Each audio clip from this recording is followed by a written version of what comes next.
Chiamani, the gifted freshman, is in the middle. Terry Zamitis and freshman superstar Bonnie Bremner. Here, Russ Rose in 17 previous seasons. First 3 games, 8-minute timed, regular side-out scoring. Teams can win by 1. Once we get to the 4th and 5th, we'll fill you in. Michigan State in black, Penn State in white. Right off the bat, the put away. Nope, let's see if she netted. She touched the net. And Michigan State will get the opening point. So coming around on the slide, Penn State setting number 5, Terry Zamitis. Zamitis is number 5. And Val Sturck is number 12. And the put away. Down the hatch, so Penn State gets the side out. And Penn State will serve it up. Serving is Christy Cochran. Will certainly be a key to see who dominates in the middle today. Michigan State has the stronger outside. Penn State wants to run the middle. Big block, Terry Schoenfeld, number 7, the 6-foot freshman from Portage, Northern Michigan. And it's 1-1. Michigan State, Morales, stuck. Absolutely huge for the Nittany Lions to shut down at least one of Michigan State's outside hitters, whether it be Morales or Roble. If they can shut down one, they're in good situation. And great serving off the top from Christy Cochran. The crowd going bonkers early. 3-1, Penn State leading Michigan State. Penn State blocks another one. Penn State, the best blocking team in the Big Ten, and they look like it right now. Michigan State trying to side out. Morales dug up by the Nittany Lions. Back set, Zamitis. Morales again. Penn State another dig. Zamitis. Not yet. Michigan State hits. Penn State goes and gets it. Left side, Schoenfeld. It's 4-1 Penn State.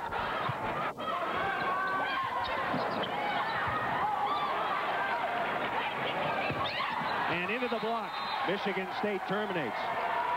Both teams coming out very aggressive, really utilizing their offensive strategies. You see both setters going from antenna to antenna.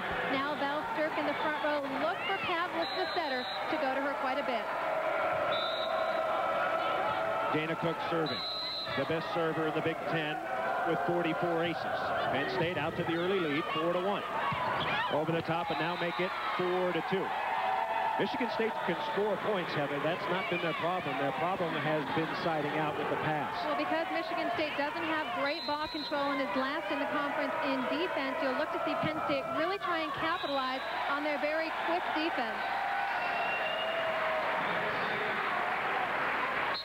Penn State will make its first substitution. Heidi Rottinghaus will come in. She's a 5'8" senior from Columbus, Indiana. And Terry Schoenfeld goes out. Rottinghaus up till tonight was the starting outside hitter, but Russ Rose really wants Schoenfeld in the height in the throw. It's 4-2 as Michigan State is into the net. Now make it 5-2 Penn State. Last time these two teams played, the first time, Penn State losing to Michigan State 3-2 in a tight match in East Lansing. Big drive there, ball dug up over the net, and Zamitis kills it. Ball control certainly a concern right now for the Spartans. They're coming off of a 4-game loss to Ohio State last night. They're feeling dejected. This time, just a little bit too eager to pass to target. Michigan State on the service error will get the ball. Michigan State ranked 5th, 18-5 overall. They had won 17 straight matches until last night when Ohio State took them out. Zamitis off the hands, out of bounds. Pretty good matchup. Zamitis and Cook, they're matched up against each other, so they're going around hitting and blocking against each other. It'll be very interesting to see who wins the battle. Tuckerby wanted to keep Sturck away from Zamitis. And the ball shanked out of bounds. You say that Chuck Irby wanted to keep Sturck away from Zamitis. We'll have to talk about that as a timeout is taken. Right now, Michigan State in deep trouble. Game 1, Penn State Lady Lions leading 7-2.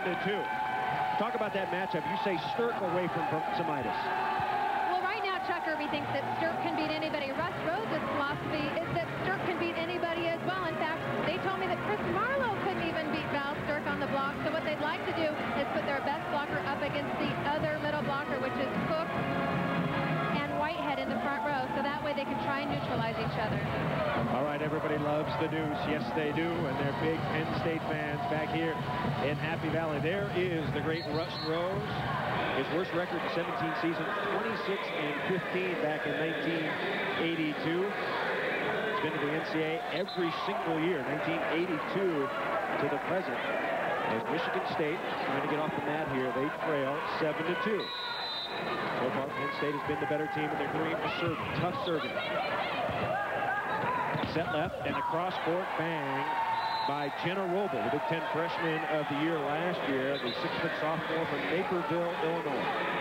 Roble in the last matchup against Penn State had 27 kills, hits high, hits hard. It'll be interesting to see. Right now, Michigan State has to score points with Terry Zemitis in the back row. Jenny Whitehead is in the front line, the 6'4" freshman, and the put away. So now, essentially, Michigan State playing without a setter, Heather. This is one of Chuck Irby's new wrinkles. This one rotation, Dana Cook, number 8, moves to the right front, and she's the setter. She provides a much bigger block, very versatile, can set a great ball. Little tip shot went down. The first 3 games are timed, remember, so we have 6 minutes and 3 seconds remaining in game 1. Penn State leading Michigan State 7-3. Now, Julie Pavlis comes right back in. And out goes Corey Richards. So Richard is out. Richards' role very, very limited this season after being a starter last year. And now serving is Bonnie Bremner. Bonnie Bremner, the sister of Julie. They call her the best freshman setter in the country. At least Russ Rose does. Set left. And off the hands, out of bounds, goes Jenna Roble. Early on, Jenna Roble showing her versatility. Her first 2 swings, which were kills, going sharp cross court. Then for her third attack, swings down the line. Good tool off the block. Serving is Julie Pavlis. Spartans are there. Off speed, dink goes down. Jen Roble had shoulder problems early in the year, could not hit hard, went on a super duper shoulder rehab program. In the last month, she's been hitting .350, but last night against Ohio State, played very, very poorly and only hit .082. Right, Veronica Morales was the one outside threat for Michigan State. Jenna Roble has to have a good match tonight. 7-4 now as Michigan State has scored 2 in a row. There's a dig, but not quite good enough. As Angie Kammer, 5'10" senior from Muncie, Indiana, puts it away. And the substitution coming in, Carrie Schoenfeld, back into the front line. Heidi Rottinghouse goes out. That's a substitution you'll see a lot. Short serve, 7-4. Dug up. Penn State on the attack, Schoenfeld. Blocked.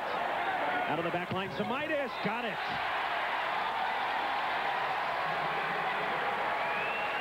Semitis already with 3 kills. Bonnie Bremner using Semitis not only in the front row, but in the back row as a primary offensive weapon that gives her 4 hitting attackers.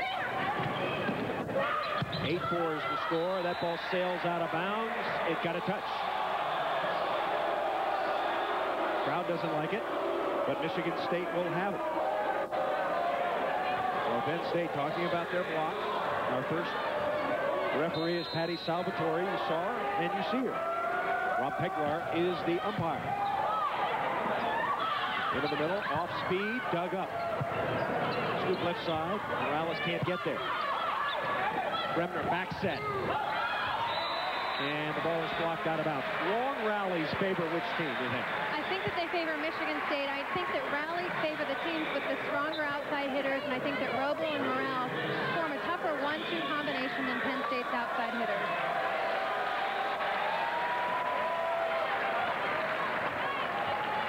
Jen Burtis is into the match. Wearing wearing number 14, she'll serve. Wesrose has a number of little people he brings in the back line. Down the line, and it's out. Spike hit out by Morales, and another point to Penn State. And you talk about the number of little people. Wesrose has the advantage at home because he can see so many more players. He's got a lot of back row specialists that can come in and define roles. Nice dig by Penn State. Schoenfeld, not yet. Set left, here comes Morales. She's blocked. Zamitis is on her in the right front. Morales dinks. Oh, nice up. Nice up. Penn State looking to terminate. Long rally. And it's off the face of Zamitis. So Morales faces Zamitis, and Michigan State wins a long round. Substitution now as Chuck Irby puts in Tammy Vonderheide, a 5'8" freshman from Stewardson, Illinois. Vonderheide getting a lot more playing time in the second half of the Big Ten season. A great back row specialist, one of Irby's favorite jump servers. Zamitis down the line, and she hit it out. So Terry Zamitis, 3 kills and a couple of blocks. Val Sturck so far, just 1 kill, no blocks. 9-5 now. And the ball is served out off the jumper. Michigan State with a lot of jump servers in their lineup. I think they're the team that jump serves the most out of any women's team in the collegiate game today. However, they don't have enough aces for the amount of times that they do jump serve. Shank pass into the right front off speed. Pretty nice dig by Curtis. Little dink shot, Zamitis. Oh, she hit it out again. So she hit one out, she dinked one out. So while Val Sturck may not have the number of blocks, she's certainly taken away a huge area of the court, forcing Zamitis to go wide on a couple of attempts. Jump serve coming. It's Dana Cook. Good pass there. Well, I tell you what, Bonnie Bremner has one of the nicest releases that we've seen all year. A beautiful set to the left. Beautiful soft hands. In fact, Wesrose says that she is the most talented freshman setter. We talked about that, but she's probably had the most repetitions coming out of high school than any other setter in history, maybe other than Debbie Green. The two of them have just such phenomenal junior upbringing. Bonnie Bremner out of Sports Performance in Chicago, whom actually Chuck Irby assisted with, had the opportunity to coach Bremner in her high school years.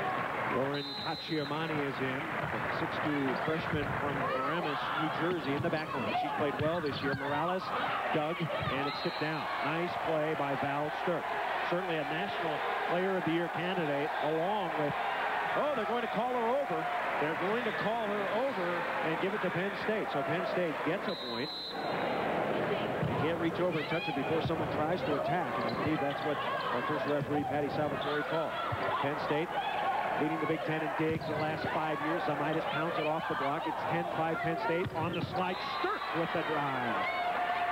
I'm psyched up for this one. I've been thinking about it all week. Well, there's such a great matchup. The rivalry, number 5, number 6 in the country. I mean, you just can't beat this in the world of college volleyball, and Sturck is showing us why. Morales with a short serve. Bremner with the left. And it's dug up. Michigan State plays it over. Good pass. Play action. Bremner backslide. Here comes Zamitis, and there it goes. Was it in? No. Hit out again. So Terry Zamitis, despite the fact that Penn State is leading 10-6, Zamitis hits have sometimes been a ride. We're coming back live to Happy Valley, and it's a happy place at the moment with the Nittany Lions leading by 6. Hi, I'm John Strenno, sales manager of Ryder Motors in Phillipsburg. I'd like to invite you in to see our complete line of Chrysler products. This Chrysler Concorde was $24,575. Now sell price at just $21,070. Help you make a better choice. Geisinger Health Plan, a choice for the better. Chris Marlowe, Heather Cox, Penn State leading Michigan State by 4. The matchup we're watching is Val Sturck, number 12 in black, against Terry Zamitis, number 5 in white. Generally, how would you say it's gone so far? Well, right now, Zamitis is making a lot more hitting errors than normal. She's got 3 kills and 4 errors. However, because the team is better ball control right now and serving tougher, they've still got the lead. This is Bonnie Bremner, back set to Zamitis, and the ball is dug right on the line. Bremner sets left. And over the top, Michigan State cuts the net. So give the kill to number 10, Angie Kammer.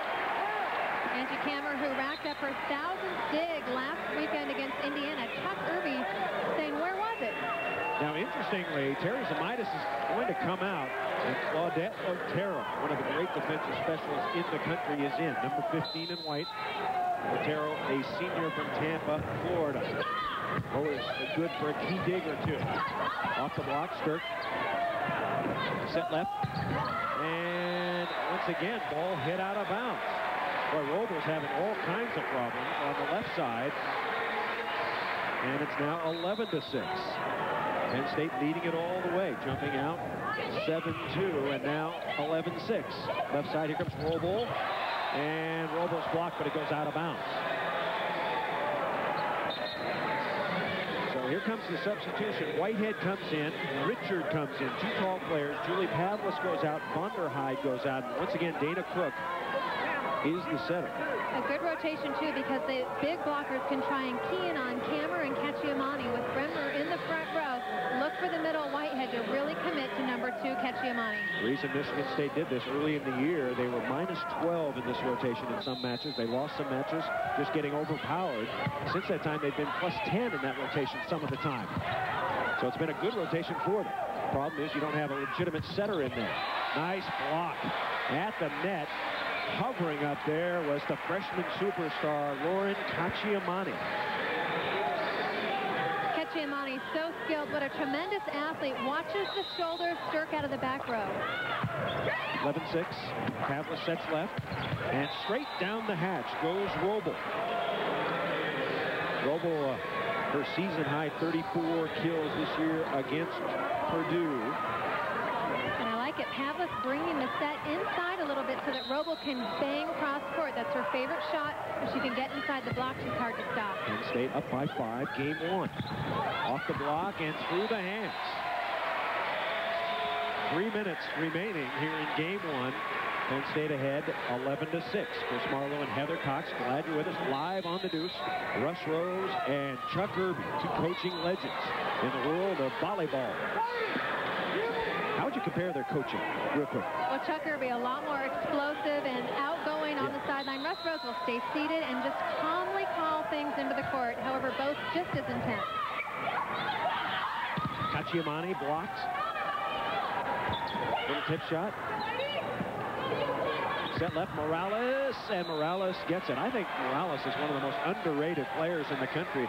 You don't hear a lot about her, at least from some volleyball people, but she has been amazing in her first few years. Well, she's had a ton of international experience, which is just invaluable in the college game. Over the top, Schoenfeld got the touch.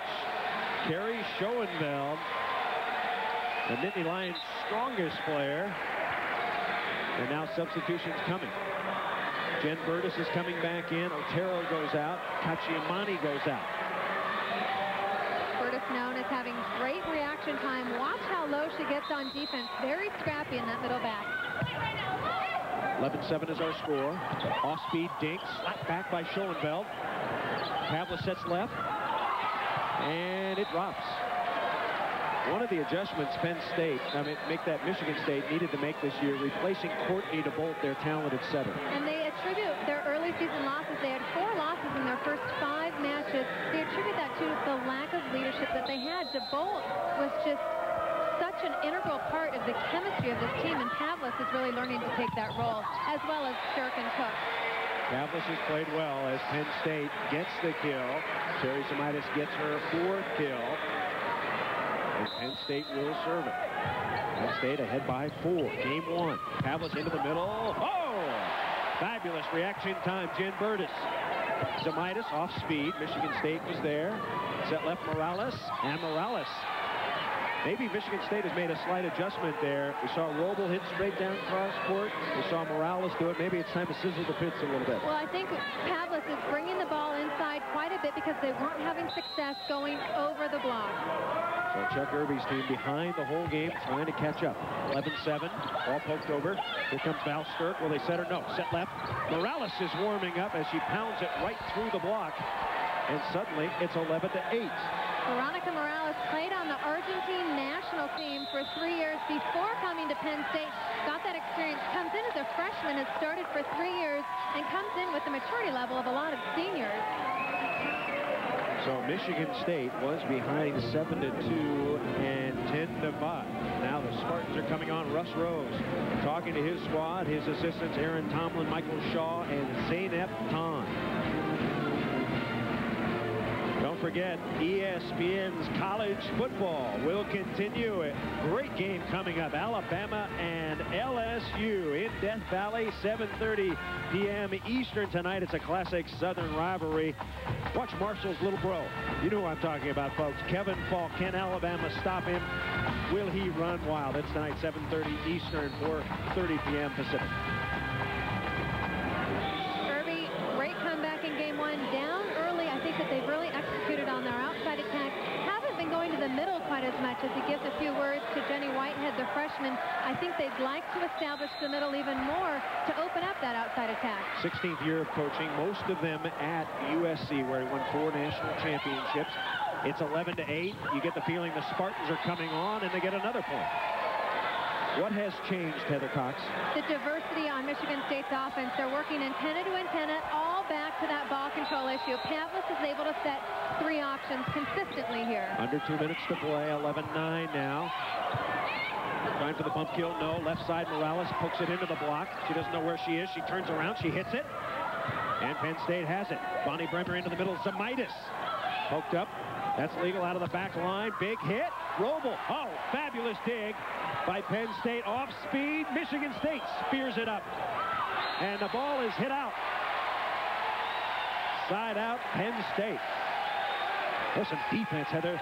Those women look like you. Great defense. Penn State known for their incredible hustle in the backcourt. They've led the Big Ten the last 5 years in defense and blocking. That combination makes them a fierce team. Here comes Heidi Rottinghouse. Let's take a look at some groveling defense. That's the end of it. Some good communication, knowing that that ball is going long. Penn State serving up by 2. 11-9, game 1. And the ball did not clear as Cook makes a hitting error, and it's a point for Penn State. 12-9. 1 minute and 25 seconds to play, and Michigan State is going to take timeout. If the clock runs out, the team that's ahead wins. If the teams are tied, we go to sudden death. Next point wins. 12-9, Penn State has the lead. And unlike traditional volleyball, we can go past 15 points. It's all on that 8-minute time clock, so this game is nowhere close to being finished. The last play, beautiful swing, but the Penn State block just too tough. I know basically most of the Big Ten coaches don't like the modified TV score. Would you say that's mild? I would say that that's very mild. However, Chuck Irby, the Michigan State coach, thinks that it's fine. In fact, he says the format equal to both teams. You still have to be the better team to win. It still boils down to who executes. So he says his concern is for Penn State, not for the format. Russ Rose, however, does not feel the same way. 12-9. Michigan State in black, Penn State digging up a storm. It's the pygmy defense, rejuvenated from the Pepperdine years when the men used to play it. But Penn State is playing it beautifully. Set left side. Kammer, yes! 4th kill for Angie Kammer, and it's 13-9, Penn State. Angie Kammer has a tradition of playing her best matches against Michigan State. Last time they hooked up, she had 21 kills. She's on target, playing on fire tonight. Pavlis will set left. And the ball spiked out of bounds. That has been the bugaboo, as my mom used to say, the bugaboo of Michigan State. Michigan State with 10 hitting errors. Contrast that with just 4 for Penn State. So now, first game point for Penn State. Zamaitis tried to crack it, could not. And the ball is put away. Excuse me, that was not game point. That just makes it 15-9 with 53 seconds to play. And this is where people start to get a little aggravated over the scoring format. People that don't like it think that games should be over when you reach 15. However, this adds a lot more excitement. Morales is blocked. Penn State trying to run up the score. Bremner dinks. Zamaitis cranks it and puts it away. 16-9. So Penn State pouring it on Michigan State at the moment with 43 seconds remaining. And Penn State will continue to serve. It's been the defense of Penn State and the hitting errors of Michigan State. The story in game one. And a key right now is for Michigan State to side out. Zamitis in that right front position will go to the back row after this side out. Michigan State needs to terminate right now, and they can't. 27 seconds. Clock is ticking. Hammer. 17-9. Angie Kammer playing so hard, using all of her strength to just explode in the air. This is game one. It's a modified scoring format for television. Television friendly if you like. Ball dug up by Kammer. Penn State's leading digger. Bremner with the set, and she puts it away. 7 points in a row for Penn State. Russ Rose's defense paying dividends. 18-9. Hey, and a smile from the outgoing coach. Penn State again, and a little tip shot by Julie Pavlis. Penn State led early, 7-2 and 10-5. Michigan State came back to 11-9, but then the defense of Penn State taking over. Right now, Michigan State has to force a tough serve, make Penn State's offense predictable so they can get a good block. Time is running out, 8 seconds to play. And there's going to be time for one more play. Lauren Cacciamani will come back in, big number 2. The freshman, and going out is Jen Burtis, who made a couple of good defensive plays. Now coming in, T. Abue. T. Abue. Real first name is Tamuki, but they call her T. And we'll go with that. T will serve it. One play left. Game one is over. This play will end it, and Penn State ends it emphatically. The block by Cacciamani, the 5th by Penn State, and game one is over. And amazing to think that the Penn State freshmen finish off both Cacciamani and Bremner, the 2 freshman sensation, finishing off with a stub block.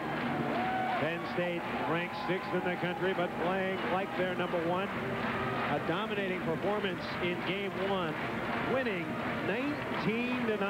All right, we're going to come back to Happy Valley, where they are chanting at Rec Hall. Russ Rose's Nittany Lions off to a 1-game-to-none start. But remember, it's the best 3 out of 5 will come back. Live college volleyball, the start of game 2, right after this. Be tough. Recreation Hall in Happy Valley, State College, Pennsylvania. Penn State winning game 1 and doing it impressively, 19-9. Chris Marlowe, Heather Cox, doing it in a way that fans like and Heather Cox like. Well, defense. Penn State has made it a very exciting game, number 1. Their defense, also their block, very tough serving. They racked up 5 aces in the first game. Michigan State just could never get in that rhythm. Penn State is exciting this crowd. We talked a lot about Val Sturck, the superstar for Michigan State. Sturck had a very quiet game 1, 3 kills and no blocks. Heather, she really needs to get going. And also to combat that, Roble had 6 kills. However, she had very many hitting errors, did not play well consistently. For Penn State, though, Kammer 6 kills, Zamitis 6 kills, Schoenfeld 3 kills.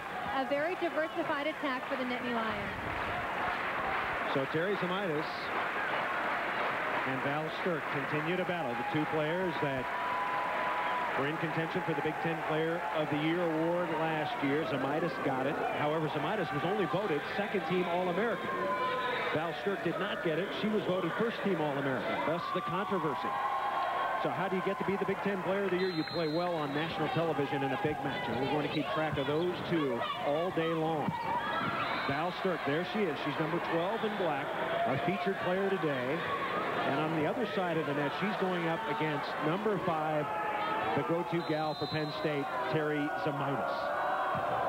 Start of game 2, best 3 out of 5. First 3 games are on the clock. And there is Val Sturck. So Sturck gets her first block. And there is Zamitis. Zamitis from Downers Grove, Illinois. Mick Haley's old hangout. Mick Haley, the head coach for Texas. He's to be the big man on campus. And there's a put away. Mick Haley may be soon to be the big man on campus down in San Diego, and possibly going to take that head coaching job for the women's national team. I heard something very interesting about that. I'll tell you about it. Michigan State 1, Penn State nothing. Nice up and the ball goes down. I heard from two sources this week that Brian Gimolaro was offered the job of national team head coach first, and he turned it down. That's exactly it. He decided that things were going great right now at Long Beach State. They're ranked in the top 4 in the country, and that it wasn't his time to leave. So Mick Haley now seriously contemplating it, checking out the housing prices, things like that. What's going to go on with the administration, and could possibly make the move. Well, let's hope he takes it. He would be a terrific coach, as would have been Gimolaro. Gimolaro, his team 25-0 this year, but getting no respect. They're the only undefeated team in the country, and they fell to 4th last week after Stanford beat Hawaii. Schoenfeld gets it.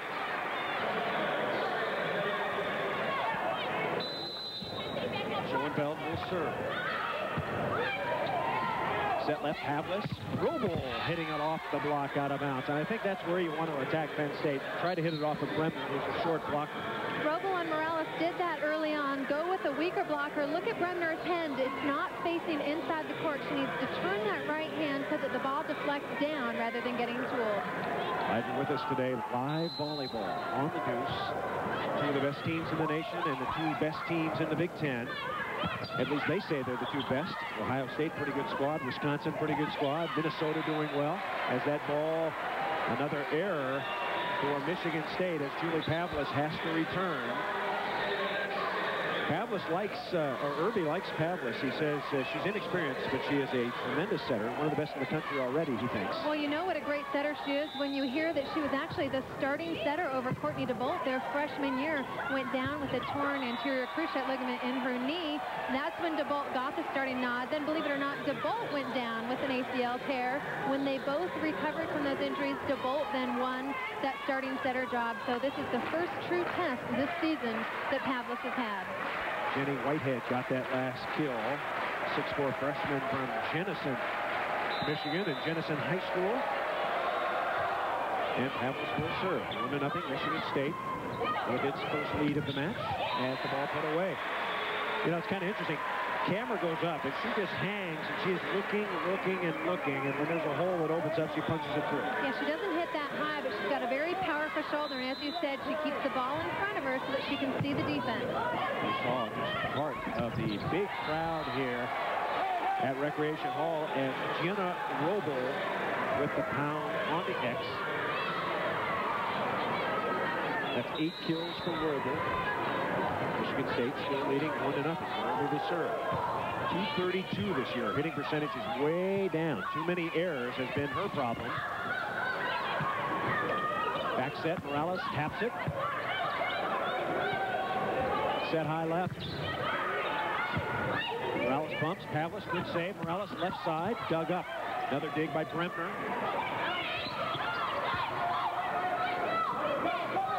Back set.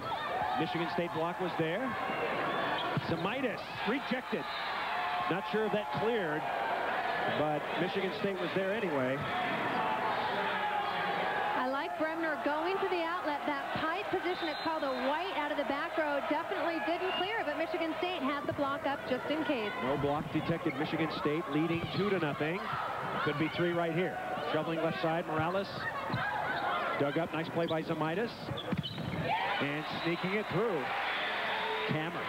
Kammer is just having an all-American outing so far. 8 kills for the senior, very veteran player, known for her leadership in primary passing. Not normally quite the offensive threat that she's been tonight. She's downright offensive today. She's awesome. X-play and Cook. And this is one thing you don't see in college volleyball a lot. A lot of crossing patterns and a lot of X-plays. It's really a tradition and a trademark of Chuck Irby coach teams. I was just going to say, on squads by Chuck Irby, you will see a lot of the combos, a lot of the crossing patterns. He likes to have tempo with hitters to really offset the opponent's block. Good pass by Samitis. It's 2-0 Michigan State. After Penn State won the first game 19-9. Glad you're with us. Big hit. Left side, Schoenfeld. She's really replacing Emily Stout, or at least one of the players. And also Heidi Rottenhouse, who has been the starting outside hitter all season, now just comes in the back row because Schoenfeld's really coming on strong as the freshman. Talking about Emily Stout, who broke her hand a couple of weeks ago. She's going to be out 4 to 6 weeks, and that's really left Penn State a little bit thin along the front line. And that's where Christy Cochran, the opposite player right there, has come along strong. She's a sophomore, the strongest player on this squad. You just look at her, and she's so defined. She's worked out hard in the weight room, and she brings a lot of intensity and fire to the squad. Doesn't have the height at 5'9", but very athletic. That's the difference in terms of blocking. Stout was 6 feet, and Cochran was 5'9". So serving for Penn State, or make that Michigan State, is Dana Cook, the senior from Burlington, Ontario. Off the top of the block, poked up, and put away by Zamitis on the overdig. Chris, right now it seems to me that ball control is the key for this Spartan squad. When they've got the control that they need, they're doing fine, but too many overpasses and hitting errors are causing them trouble. Great pass up. Bremner sets Zamitis, and Zamitis puts 2 in a row away for 8 kills. 2 quick points, but we're just tied at 2 apiece. Game 2 will be much different. There's 5:45 left on the clock. Almost 3 minutes have ticked off, and very few points have been scored. Set left, here comes Morales, and Morales spins it over the top, but out of bounds. So Penn State indeed ties it up at 2.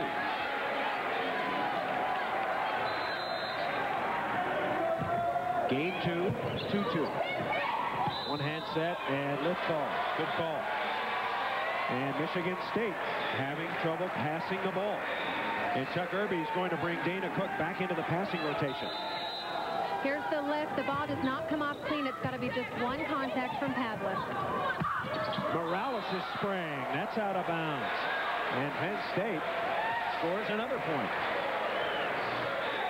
13 hitting errors for Michigan State. Penn State just 5. Penn State was 4 unanswered points. There's a pretty good pass. Pavlis back set to Stirk. And Stirk says yes. Now, keep in mind, Michigan State has been in this situation before. Last year's regional final against Hawaii, down 2 games to none, down 4-0 in Game 3, down 6-0 in Game 4.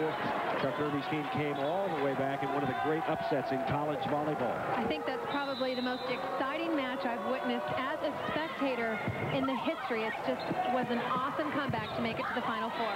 Down the hatch goes Carrie Schoenfeld.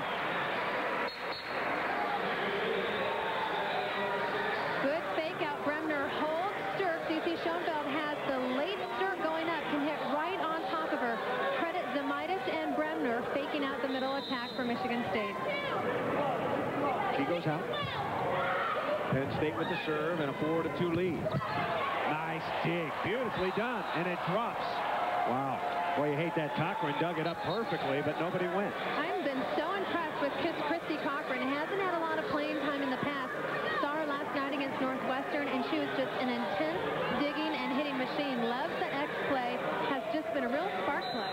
Val Stirk is warming up. She had 3 kills in Game 1. She already has 4 here in Game 2, plus a block. If you just joined us, Penn State won Game 1, 19-9. Leading here in Game 2, 4-2. Russ Rose told me earlier this week there are 8 to 10 teams that can win the national championship, and we're one of them. Exactly. I think Michigan State is one of those 8 to 10 as well. Terry Zamitis set to serve. Led the conference in blocking last year. Roble down the line. I tell you, Cochran was right there. Jen Roble has one of the purest arm swings in the country right now. Perfect execution to pound over Bremner. 9 kills for the sophomore. Pavlis with the serve, 4-2. Penn State jousted the net. Penn State scrambling. Zamitis puts it over. And the put away. A heads-up play for Lauren Cacciamani. You know, we haven't talked a whole lot about Cacciamani, but I think she, in combination with Zamitis, formed one of the toughest, if not the toughest, middle blocking duos in the country. I think second to them is Cook and Stirk on the other side of the court. Also at Washington, I think Makari Desalegn, Angela Branson form a very tough duo. That was Heather Cox, folks. I'm Chris Marlowe. Penn State at Michigan State. Battling here in Game 2. Michigan State a game ahead in the Big Ten race. Penn State trying to tie it up with a big win today at home. And down the line, big hit by Jenny Whitehead. Mentioned that she redshirted last year. She had a shoulder operation to remove impingement, which means her shoulder really hurt. Definitely so. Nice swing down the line. Goes right on the outside hand. 4-3. Here comes Michigan State, and Morales with the tap down. Veronica Morales quietly now has 7 kills. Tied at 4, game 2. Substitution, Schoenfeld comes back in. Right now, look for Michigan State to attack Schoenfeld. The freshman can break down on ball control. And that ball did not come over, so Penn State with a passing problem. Going to rack up an ace for Jen Roble. Roble, one of the top 2 recruits in the country last year, along with Demetria Sant of Texas, and she serves it out of bounds. It's interesting that Roble has abandoned her jump serve. Normally, especially in the first couple games of a match, she'll go with that jumper. She leads the team in aces, second on the team with 20, but sticking with the floater. 5-4 Michigan State. Ball poked up. Penn State, perfect pass. Zamitis set left. Bremner, Schoenfeld. Oh, nice dig. Jen Roble sliding. Here she comes, and she blasts it. And it's going down. Jen Roble. I'll tell you, there's nothing better in the sport of volleyball than to dig one and then to get that ball back and put it away. If you can make it happen on 2 out of 3 contacts, that is the best feeling in volleyball. Jenna Roble back there in the middle back, because she's so quick on defense, then can get up and hit that pipe attack out of the back row. Von der Heide is in for Whitehead. She had a great high school career as that ball is hit off of Sturck out of bounds. Sturck has been hitting fairly well, but her blocking has not been up to par. Just 1 block. In fact, Michigan State's blocking has been on vacation. Just 2 blocks the entire match. Well, you know, Chris, I talked to Irby about that. Sturck's numbers are definitely down in blocking, but I think it's because opponents really are going away from her, trying to set away from the matchup with Sturck. Penn State, Zamitis, slam dink, yes. 5-5 and a timeout call. And don't forget, folks, you can watch ESPN News, the first ever 24-hour all-sports news network. Of course, you know that it started up November 1st. To get ESPN News, call your local cable operator or satellite program provider. Coming back live to Happy Valley here at Penn State. The 2 big guns in the Big Ten battling and tied at 5.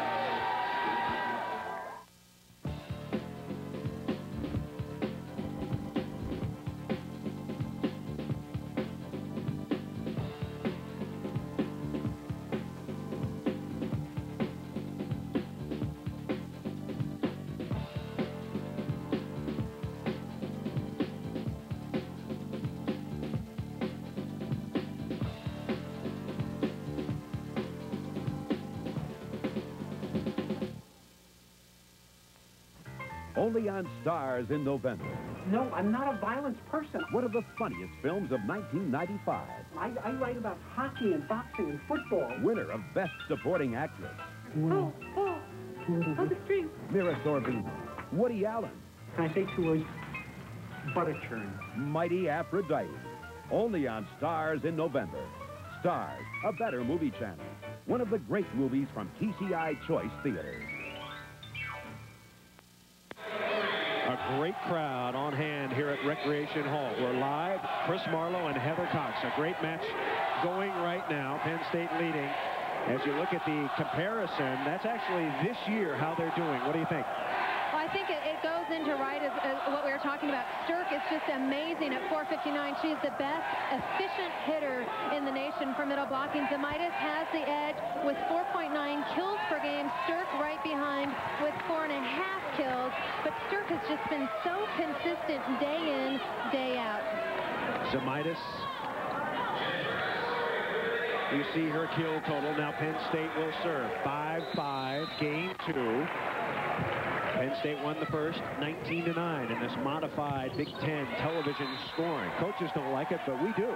First 3 games are time games to 8, which makes it exciting when time is running out. And the final 2 games, games 4 and 5, are rally scoring, which the fans like. Right, rally scoring to 17, which means point per play. I love this format, though, because it adds so much drama. Love the sudden death. Love the clock ticking down.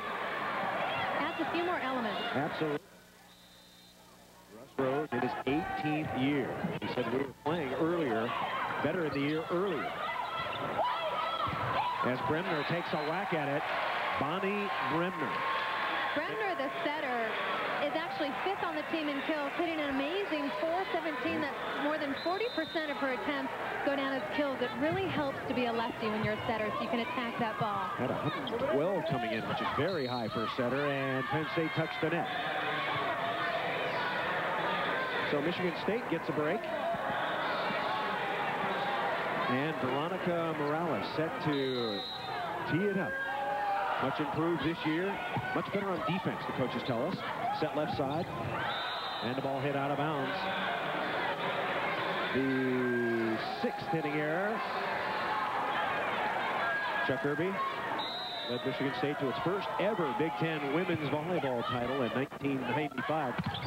As that ball is hit out of bounds. You know, one of the writers in East Lansing was talking about that Michigan State hadn't had a winning season since Jimmy Carter was in office until Chuck Irby came on campus. Well, it's amazing when you look at the numbers. The first 12 seasons of Big Ten play for the Spartans, they went 30 wins with 144 losses, with actually 2 0-18 seasons. Then Chuck Irby comes to town, and immediately Big Ten champions in just 3 building years. 6-6 in game 2. Sturk and Zamitis battling here. Set left side, roll ball.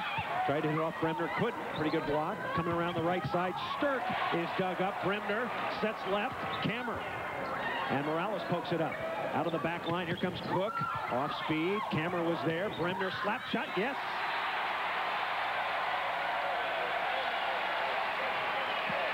Bremner getting offensive again, Heather. And I'm very impressed with the freshman. Russ Rose said he was a little concerned. They hadn't had such an important match at home, and he wasn't quite sure how the freshmen, Bremner and Cacciamani, were going to handle it. So far, they've been just fine. So Penn State assuming a 1-point lead. Now, we talked a little about that upset that Michigan State pulled on Hawaii last year. Interestingly, in the Lansing State Journal, Jack Ebling wrote an article on December 10th, 1995. Quote, "It was the greatest comeback in any championship event in Michigan State athletic history." Then he proceeded to list all 14 sports, football, basketball, right down the line. They were down 2-0 at Hawaii in front of 10,000 Hawaiian fans, behind 4-0, behind 6-0, came back to win it in 5. Heather, you and I were there. It was amazing. It was incredibly exciting. Talk about the magnitude that that win had on East Lansing and the community.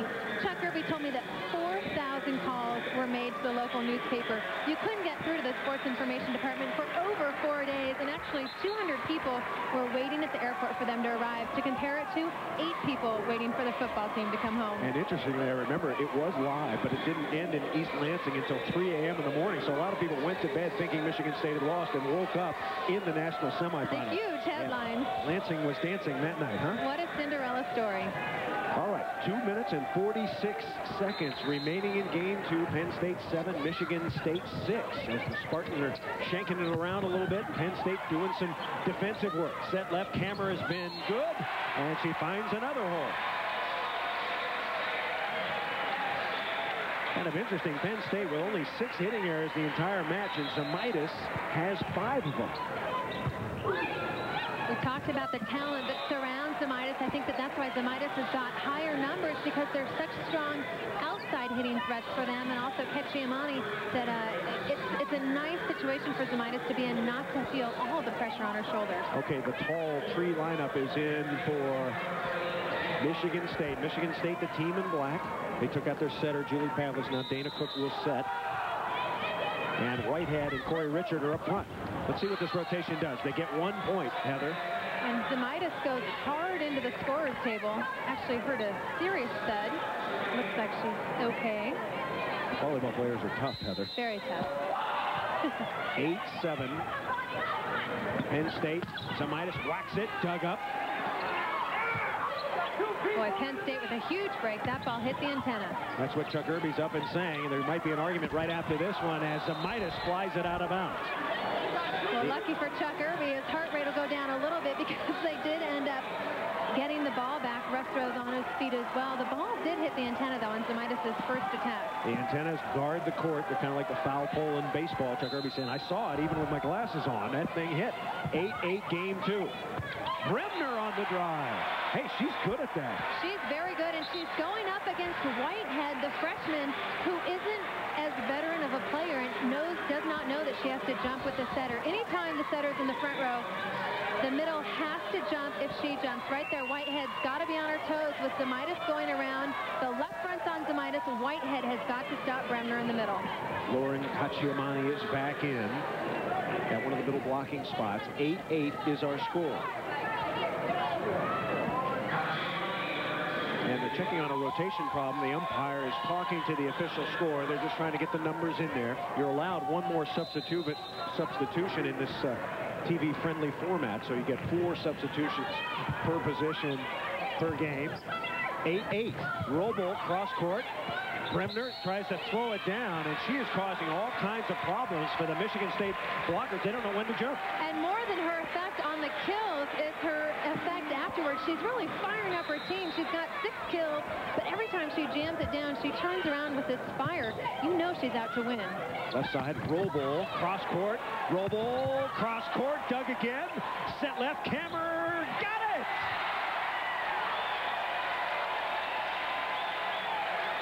The celebration, the intensity, the excitement on the Penn State side is just elevated. Right now, Michigan State looking very flat, have got to stop the momentum of the Nittany Lions. 10-8 now as Penn State has assumed command, coming around the horn, and Whitehead fires one through. The 3rd kill for Jenny Whitehead, and now Michigan State in a good rotation with Julie Pavlis, their setter, in the back line. I'd love to see Michigan State serve short here. Try and get Kachiamani out of the rotation. Was that good? No. Double contact call. It can go off the hands of your block, but once it touches your forearms like a pop-up, that counts as a contact. A lot of substitutions coming in for Russ Rose, and all the defensive subs are really paying off. Big hit. Once again, the crossing pattern. I asked Chuck Irby why more teams don't run X's and fake X's and crossing patterns. He said there's not enough time to practice it. They don't stress it in the juniors. Everybody's running like 4 and slide, and that's what they put their emphasis on. Well, Irby said it's taken 3 years to get this offensive system going, and it's finally, at the middle of last season, really started to click in. 10-8, Penn State. Up 1 game to none. Bremner back set. Pretty good hit, but another good dig. Claudette Otero digging some lips in the backcourt. Morales one-on-one, and she puts it away. That time, Penn State's block was a little bit confused. Chris, you talked about Chuck Irby's offense. It's very sophisticated. They like to change points of attack and tempos with all hitters. But the key to that offense is you've got to have 2 hitters in the system at all times. In fact, he'd like it to be even more balanced than that and have 5 hitters involved. He thinks that in today's game, with the height, you've got to create different angles. And with that swinging system, he thinks he's able to do that and be a lot less predictable. All right, if you love basketball, you don't want to miss Dick Vitale Slam Bam Jam College Basketball Preview. It's going to be Tuesday, November 12th. It starts at 10 p.m. Eastern. The announcers on that game, Dick Vitale. It doesn't say anybody else. Maybe Dick is doing it by himself. College hoop with the man. You'll see his diaper dandies, his primetime players, and a whole lot more. Start off your college season with the best. There's one of the basketball hoops. Of course, the basketball team has now moved into the Joyce Center here, a beautiful new arena on the campus. This used to be the home of their basketball team. And now dedicated as the home of the women's volleyball team. Some happy band members. Let's set it up for you. Mom. Penn State won game 1. Penn State leading in game 2, 10-9. Chris Marlowe, Heather Cox, live volleyball. Really, the story so far, I think, has been Penn State has been a little more consistent, it seems to me. I think that's exactly it. Michigan State has gone up and down. There have been moments of brilliance with the ball control, but the Spartans have made a few too many hitting errors. And the passing error into the net, and Michigan State takes the lead 11-10. Roble now with 2 service aces on the night. She goes right out of that middle back position. The rules changed this year. You used to have to serve from the lower left-hand side of your monitor. Now, anywhere along the baseline is fair. It creates a lot more angles on serve receive. Clock could be a factor. Just over a minute to play in game 2.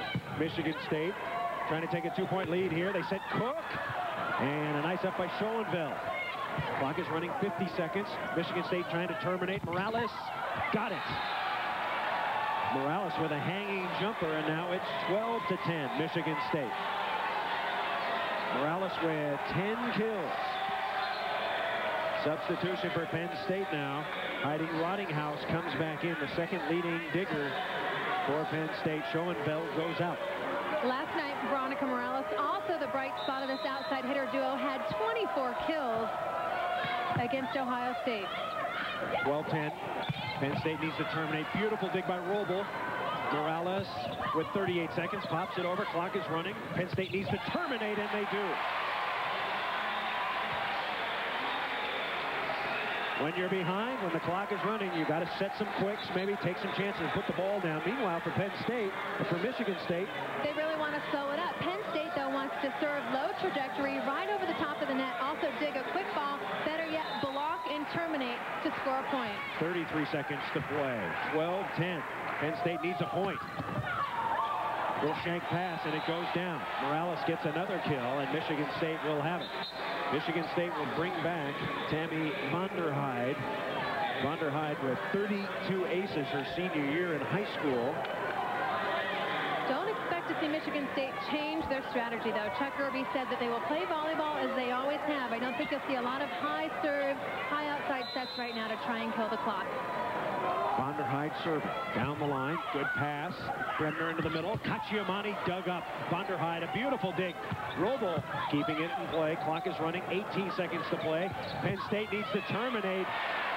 And again, the Lady Lions do. Serve and defense so crucial right now with 13 seconds left, down by 2. Rose calling for the jump serve, wants the point off of an ace. Ooh, and she serves it into the net. Risky business. I'm not so sure I would have gone for the jumper there. You just need to score a point, and then you'll have time to score one more to take it to sudden death. And with Penn State's block as good as it's been tonight, rely on the block, get the serve in, and then block for a point. Michigan State by 2 with 12 seconds. Got to set the quick here. There's Zamitis. Here she comes. There it goes. And this game is going to Penn State. Going to Michigan State, excuse me, as Morales pounds it and puts it away. But just 2 seconds remain as Michigan State's lead is now 3. And the turn can be attributed solely to Jenna Roble and the great defense that the Spartans are playing, especially Roble in the back row. Time is out.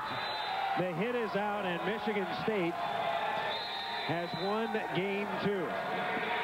14-10 is the final score.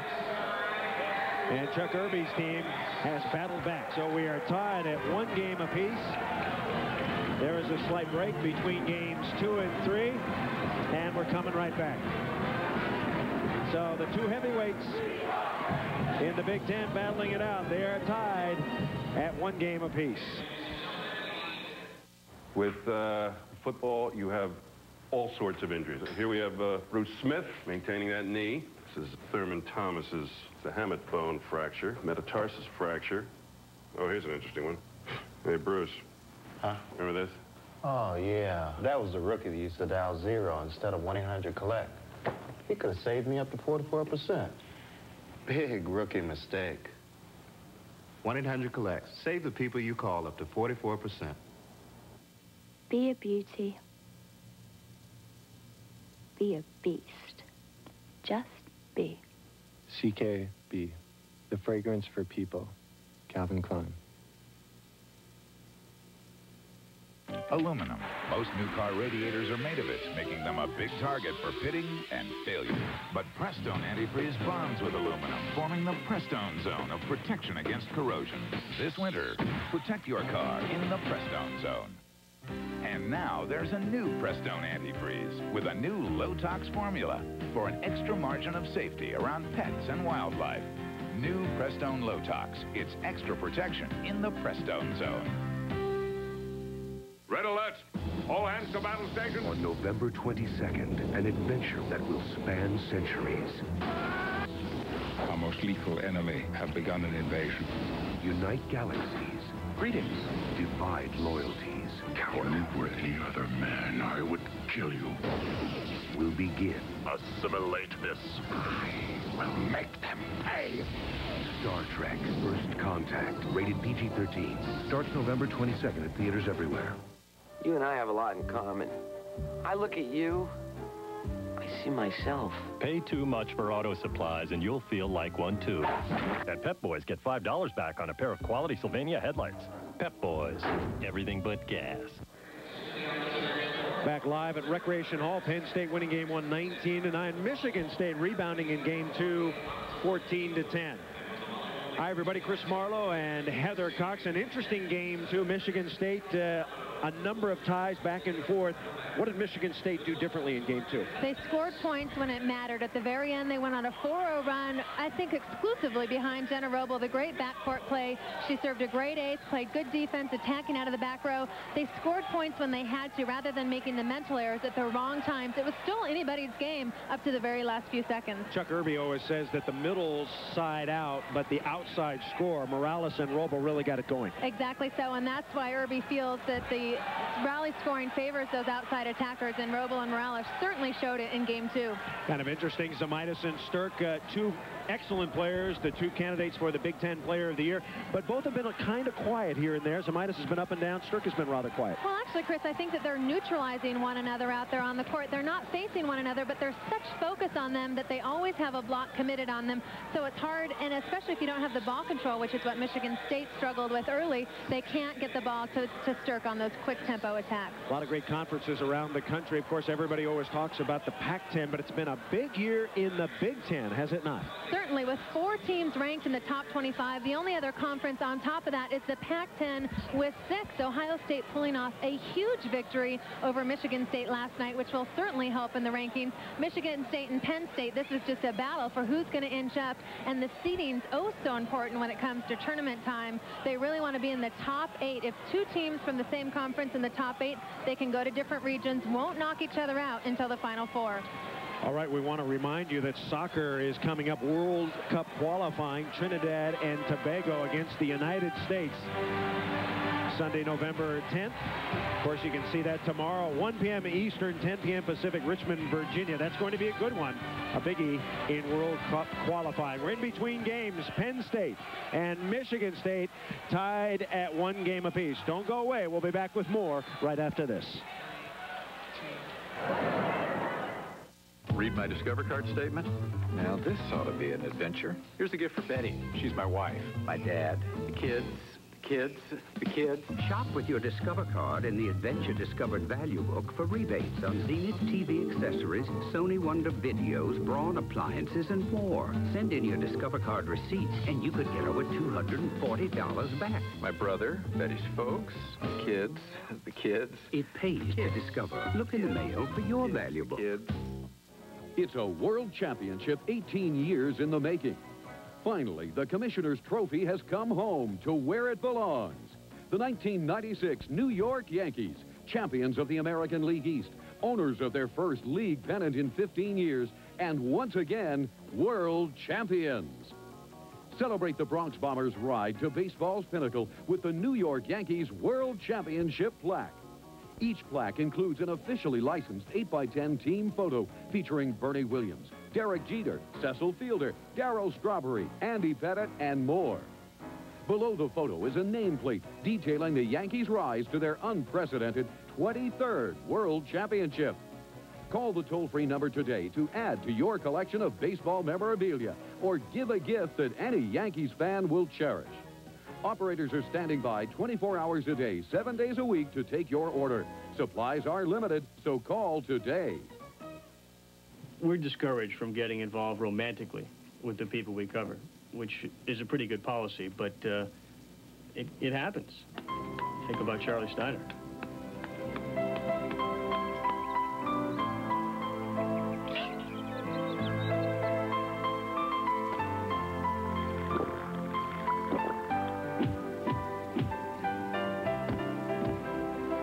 It's cliche to say love is beautiful, but what Charlie has is beautiful.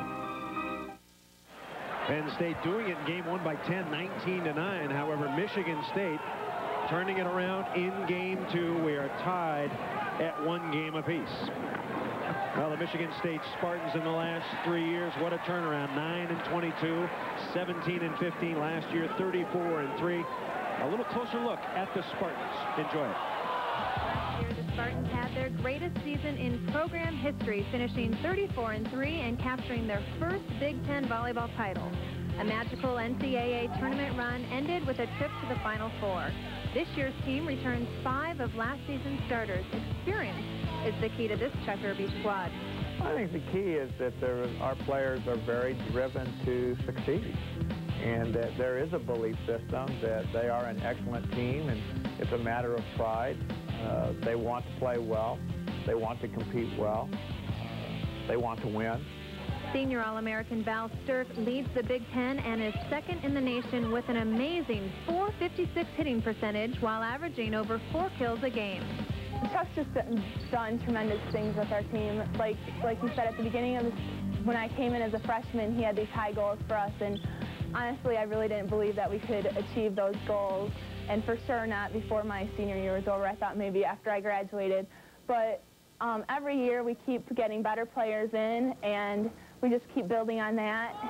Senior co-captain Dana Cook, another 1995 first-team All-American, is Michigan State's best all-around player. I've told a lot of people this. I've never been a flashy player. I've always been one of the most consistent, stable, you know, kind of.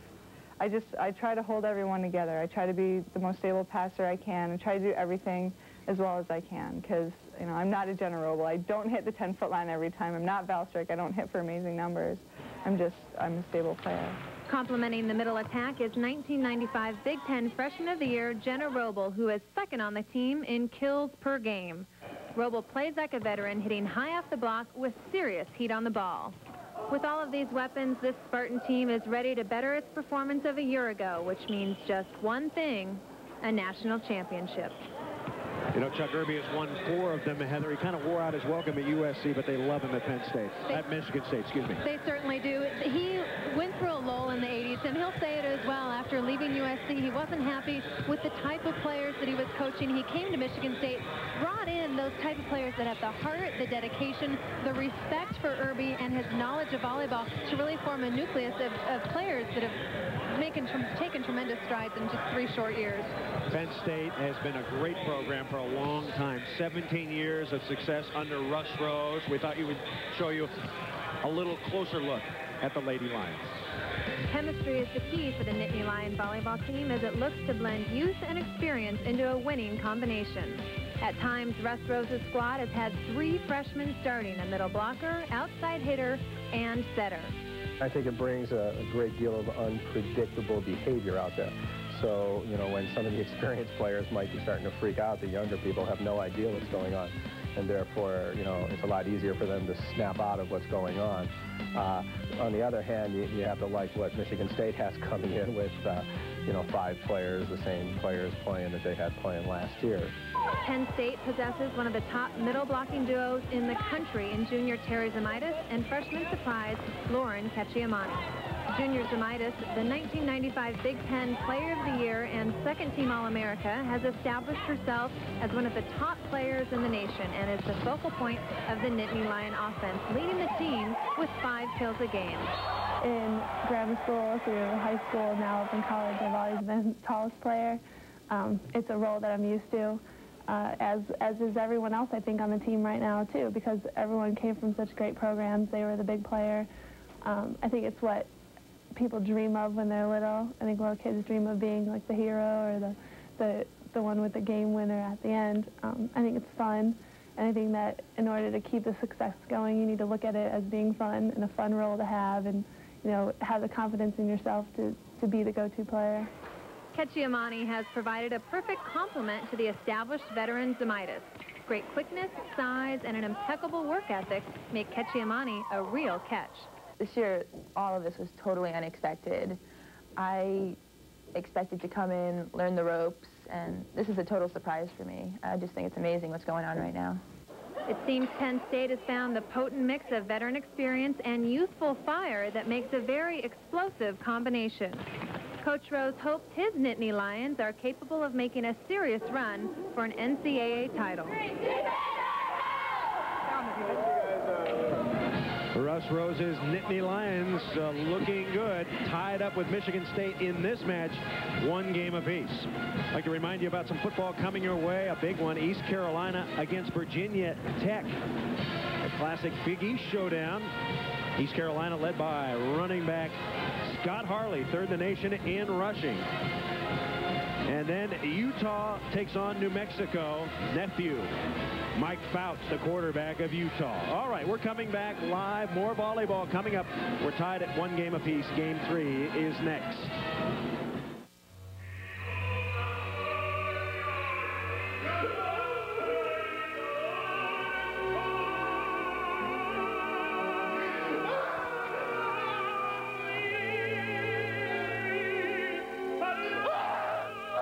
Sad, isn't it? Finding out you paid too much for your stereo. Circuit City, you can't find a lower price. We guarantee it. He was one of those macho types, you know, and he wanted to get married, and I didn't. And he said his ideal wife could do whatever she wanted, but she had to do 3 things. She had to cook, she had to sew, and she had to wear a dress. And I was like, see ya. Be a partner, be apart. Just be. CKB, the fragrance for people, Calvin Klein. My brakes are gone. Any chance I could get that fixed in a couple of hours? Tell you what, leave it here. I'll see what I can do. Check in periodically.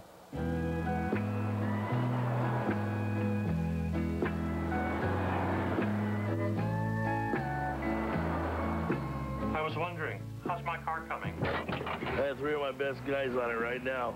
With Pep Boys' 12 service bays and expert technicians, you're in and out fast. 26,000 items, tires, and service, too. Pep Boys. Everything but gas. It's equal parts, sweat and steel.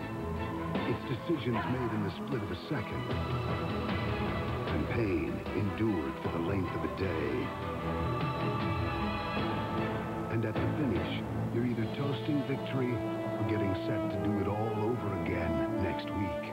It's auto racing, the way we do it, on the Miller team.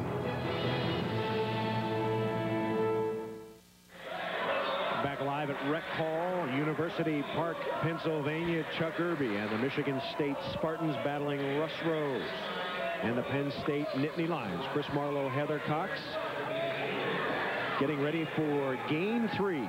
Michigan State, after losing the first, took Game 2. If either team could block better, that team would go on to win, don't you think? Well, definitely. In Game 2, we actually only saw 1 block total. Penn State had 1, Michigan State 0. Because of that, both teams hit very well. Michigan State overcame with their defense. A little slam dink. Val Sturck puts it away, and Michigan State gets the initial point of Game 3.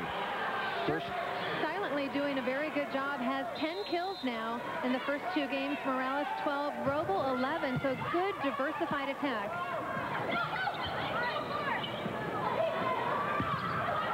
Off speed. Zamaitis squeaking it through. Good shot by Terry Zamaitis.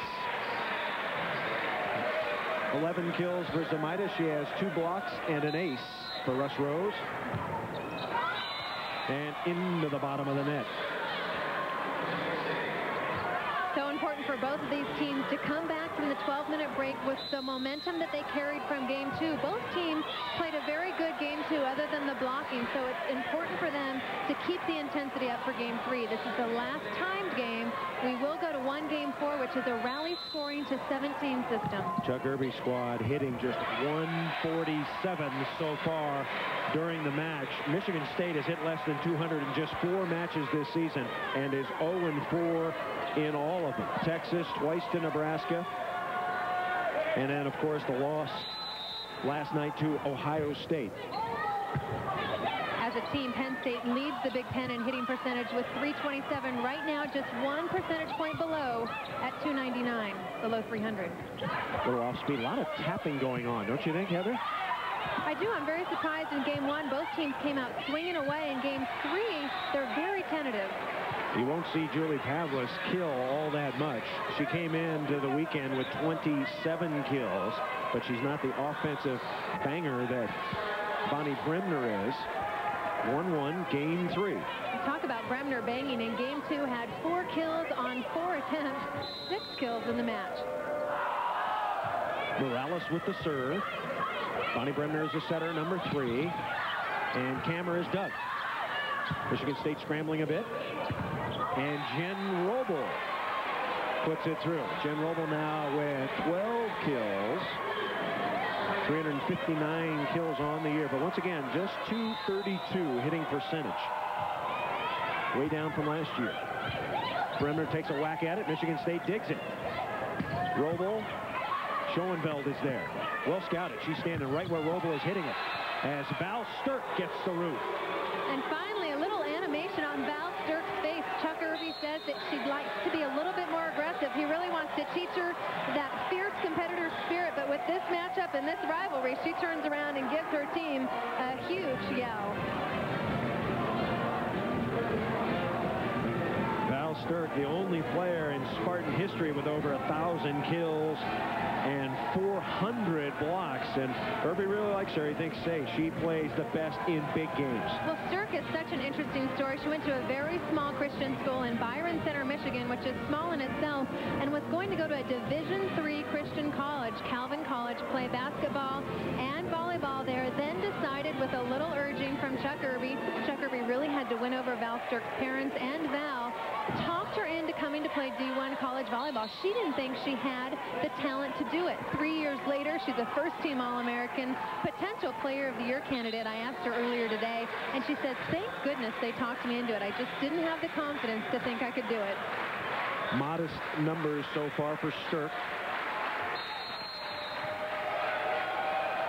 The second leading hitter in the nation to Nikki Crump of Long Beach, and Penn State can't get there. And Bremner asking for interference. She actually ran into one of our cameramen trying to dig that ball. I don't think that was the cameraman's fault. He's off the floor. Angle. He's a little shaken up. Yeah. Actually, the ball would have been playable. There's the look. She goes right into him. He's just right in the way of her playing that ball. I actually think that should be a replay. The officials are talking about it. I think they're going to rule that the cameraman's much in play like the referee. It would be just the same. He's only a few feet in front of the stands. If she went into the stands to play a ball and there was player interference, it would not be a replay. That's in the way Dave, our top cameraman on the floor today. Dave Ryder getting those shots for you. Well, 6:45 remaining here in Game 3. 4-1. Michigan State gets a break. Left side Kammer, and the shots that were going earlier for her are not going now. She hits the ball out. Kammer actually started the first 2 games, had 10 kills and no errors, now has 2 errors, and I think it's because she's trying to hit over Sturck rather than swinging line. Why not hit over the shorter 5'8" Julie Pavlis rather than trying to get inside the 6'2" Sturck? I would agree. All of a sudden it is 5-1. Michigan State. Zamitis with the drive. Terry Zamitis. 12 kills, the Big Ten Player of the Year. The glossy stats hitting .335, 354 kills this year. And Russ Rose says of Zamitis, look, we can't win if she plays poorly. She's not playing poorly, but I think she could play better. And in fact, a lot of people said their loss against Ohio State earlier in the Big Ten season was probably because Zamitis didn't have that great of a match. She played fine the first 2 games. Penn State up 2-0. Then Ohio State came back to win in the TV scoring format in 5, and Zamitis really didn't put up any numbers in the last 3 games. Val Sturck just got her best hit of the 3-game match. It's 5-1 Michigan State. Game 3. We're tied at 1 game apiece. Chris Marlowe and Heather Cox, and Zamitis hits it into the net. Michigan State in that funky rotation now with the big ladies up front. Richard and Whitehead along with Dana Cook. Down the hatch, good shot, Lauren Cacciamani. I think I'd set her a little bit more if I were the setter. try to get her involved. She doesn't see a lot of sets. However, I think Bremner needs to establish the middle both when Zamaitis is in the front row and Ketchiamani. Look at how athletic she is off of that 1-foot takeoff. A lot like a basketball layup. Good athletic ability. Ball is touched. Rottinghouse gets it up. Camera trying to whack it, could not. Pavlis sets left. Roble sneaking it through. So Jenna Roble pounding it through. Volleyball definitely runs in the family for the Robles. Her brother Gary actually plays volleyball at Ohio State, so her parents were at Ohio State last night to watch Jenna play, and then we'll watch her brother play in the spring. 6-1. Spartans, game 3. Ketchiamani with the drive as Michigan State touched the net.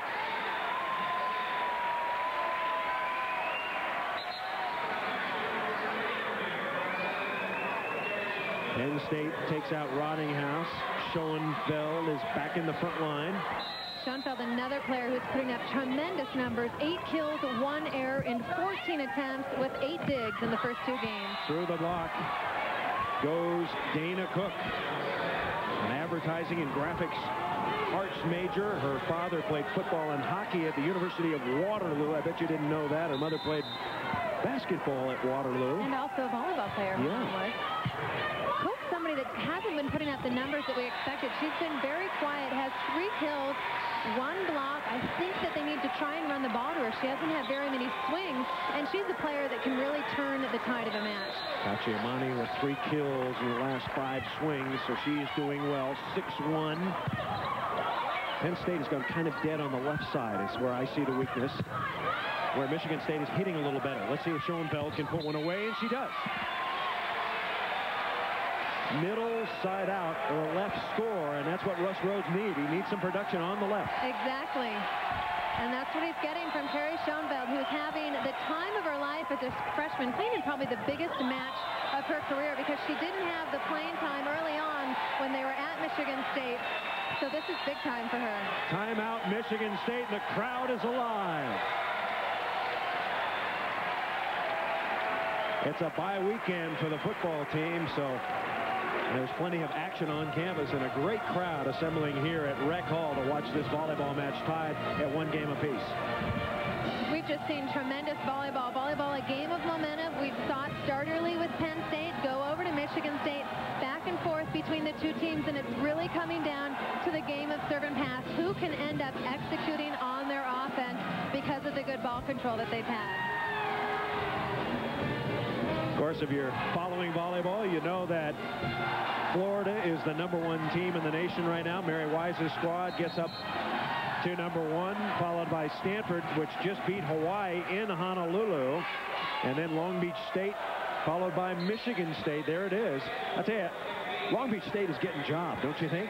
Well, you know what, though? It's very interesting. They don't play in a very tough conference. They're in the Big West. They get the competition from UOP and Santa Barbara. Also, Long Beach lost their starting setter, Misty May, to probably a season-ending knee injury. So it'll be very interesting to see how the second half of the season plays out for the 49ers. 6-3, Michigan State and Penn State. Michigan State up by 3. X-play and the put away.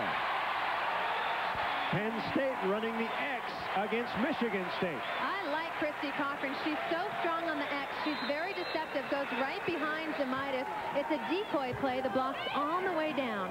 Set left. Off speed. Wow. Penn State's defense dug in for the hard hit that time. It was slow-mo D. And now Vonderheide will come back in. Whitehead goes out. 6-4, game 3.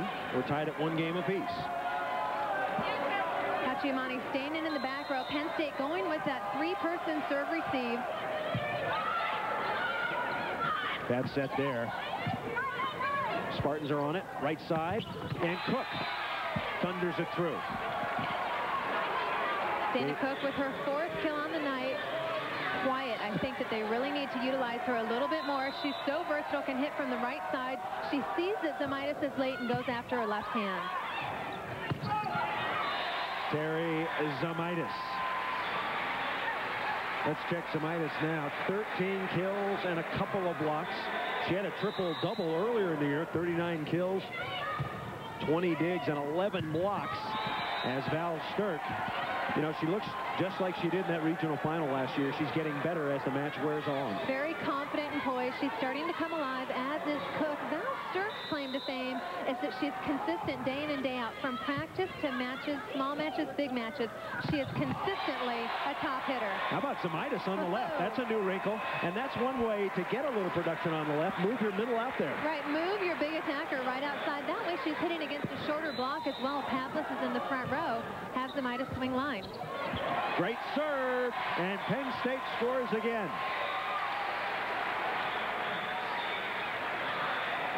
(7-5) now as the Nittany Lions making the comeback. Schoenveld set to put the ball in play. She came in with 2 aces on the year. She's got 2 aces today. Alan Ashby handling our stats and doing a great job. Ball poked up, little pinball defense. Popped up high. Bremner tries to slap it. Ill-advisedly that time. Morales. Bremner. Zemaitis. Little hook shot. Pavlis back set. Schoenveld gets there. Set left. Kammer. Dink long. Yes. Boy, Dana Cook should have taken that ball. She could have poked it up with her knuckle. It went right over her. Well, Angie Kammer reading the Spartan defense beautifully. They're playing a read defense. Middle back, stays in the back, and then reads the corners. Kammer sees that that deep corner is wide open. Got to poke that baby Cook up. Could have popped it up, but doesn't know that Vonderheid isn't right behind you. Yeah, but if you're there and you can get your hand on it, I think the general if rule you in can make a volleyball. good play. Sure, exactly. If you've got somebody behind that can play the higher percentage, they just have to have that communication. She might not trust her knuckler. 7-6 now. Penn State rallying from a 6-1 deficit. Set left, Morales. And Morales puts it down. Veronica Morales with 14 kills to lead Penn State. Roble with 13, Sturck with 12. Meanwhile, Zemaitis has 14, Kammer with 12. So Michigan State with pretty good balance up top for their big 3. Bremner sets left, Kammer. Set left, and the ball did not cross. So Michigan State with a hitting error, and now Zemaitis will serve it up for Penn State. Roble trying to go for that patented sharp cross court, but what she needs to do is get her shoulder a little bit higher before she drops. She drops her right shoulder before her shoulder even gets above the plane of the net. 5'7" sophomore from Fort Washington is in. Tiabue. She serves it deep. 7-6. Michigan State by 1. Little spinner. Yes. Boy, Roble hit that left-handed. She did. In fact, she hit it on the way down. Nothing was going right for that attack. But sometimes if it looks really ugly, it can get through the block. NCAA basketball is coming your way Friday, November 15th. The location, Indianapolis, Indiana, the Mecca, the classic Connecticut against Indiana. That's 7 p.m. Eastern, 4 p.m. Pacific. And then Clemson, which has a terrific team, will take on Kentucky. We're in a timeout. Michigan State leading by 1. At the Kiley's, the bread is fresh, the vegetables hot, and there's only one Mrs. Kiley's casserole. And there's only one TV in the entire house hooked up to their satellite dish. So if you're ever at the Kiley's and want to watch your favorite show after dinner, remember, it's first come, first served. Not so with cable. Cable lets everyone watch what they want, where they want, all at the same time, at a fraction of the cost of satellite TV. TCI, we're a little more down to earth. Hi, I'm John Strenel, sales manager at Ryder Motors in Phillipsburg. I'd like to invite you in to see our complete line of Chrysler products. This Eagle Talon was $18,782, now sell priced at just $16,421. Or this Eagle Vision was $25,735, now sell priced at just $22,273. Stop in Ryder Motors of Phillipsburg today, Route 322 East.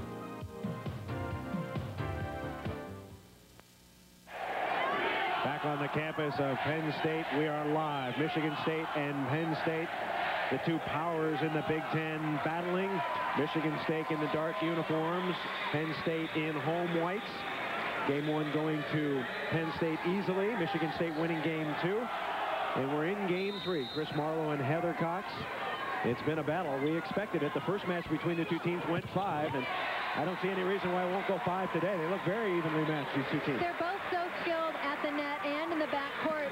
Interesting, when they went 5 back on October 11th, Penn State actually had the lead in Game 5, 9-3. Then Terry Zamitis rotated to the back row. Michigan State rattled off a ton of points, ended up winning that one after the 9-3 deficit. Nice play by Kammer. They give it over to Cochran. She's blocked. Set left, here comes Kammer. And Kammer struggling a bit now on the left, hits it out, and Michigan State will have it. So Julie Pavlis will serve, the sophomore from Byron, Illinois. Great short serve. Bremner has to push it left. Cochran got a touch. Michigan State on the run. Little joust, Whitehead, lift. Pretty good play by Cochran to get to it first that time. Cochran very quick, deceptive with her height, but the key to the joust is you've got to touch the ball last. You see that she stays in the air longer and can push it down. Serving is Kammer, 7-6, Michigan State by 1. And that ball is long. Wow. Dana Cook looks so tentative hitting the ball. It's like she's lost her confidence somehow. Well, she doesn't have the energy on her approach. She has to use all of her strength to get up high to hit hard over the block.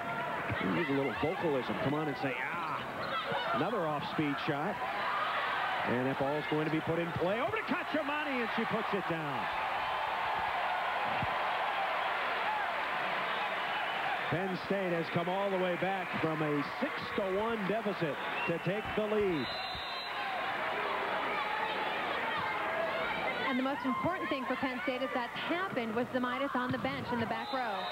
Jen Roble punches one through.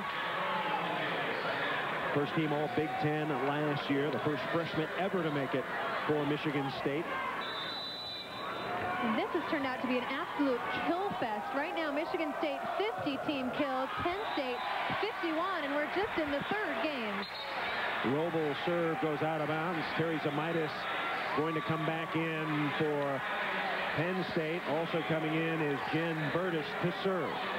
Michigan State will want to focus on getting a few quick side-ups, try and rotate Zamitis quickly. This is one of the strongest Nittany Lion rotations. Pavlis. Morales cross court, Schoenfeld, but somebody touched the net. I think it might have been Cochran.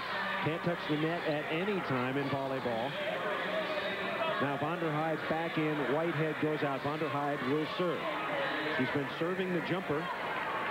Remember the National Honor Society in high school at Stewardson Strasburg High School in Illinois. Now you get one toss. The next one's got to go. Right, this time she's got a contact. Or it's called deception.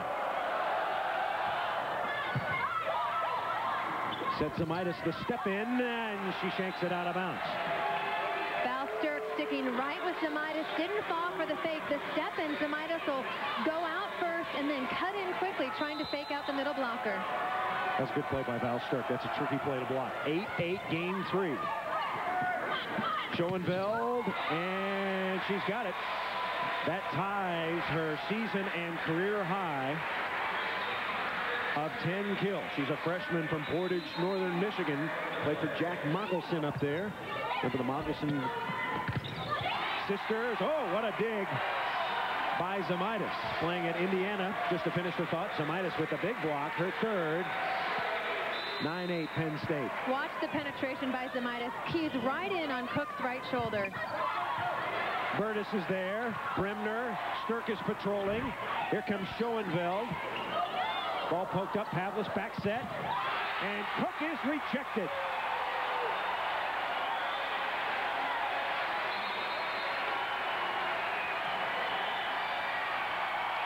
Dana Cook, so important. She's the leader on this squad with Sturck. She's got to put up some bigger numbers. Hits right into the Schoenfeld-Zamitis block.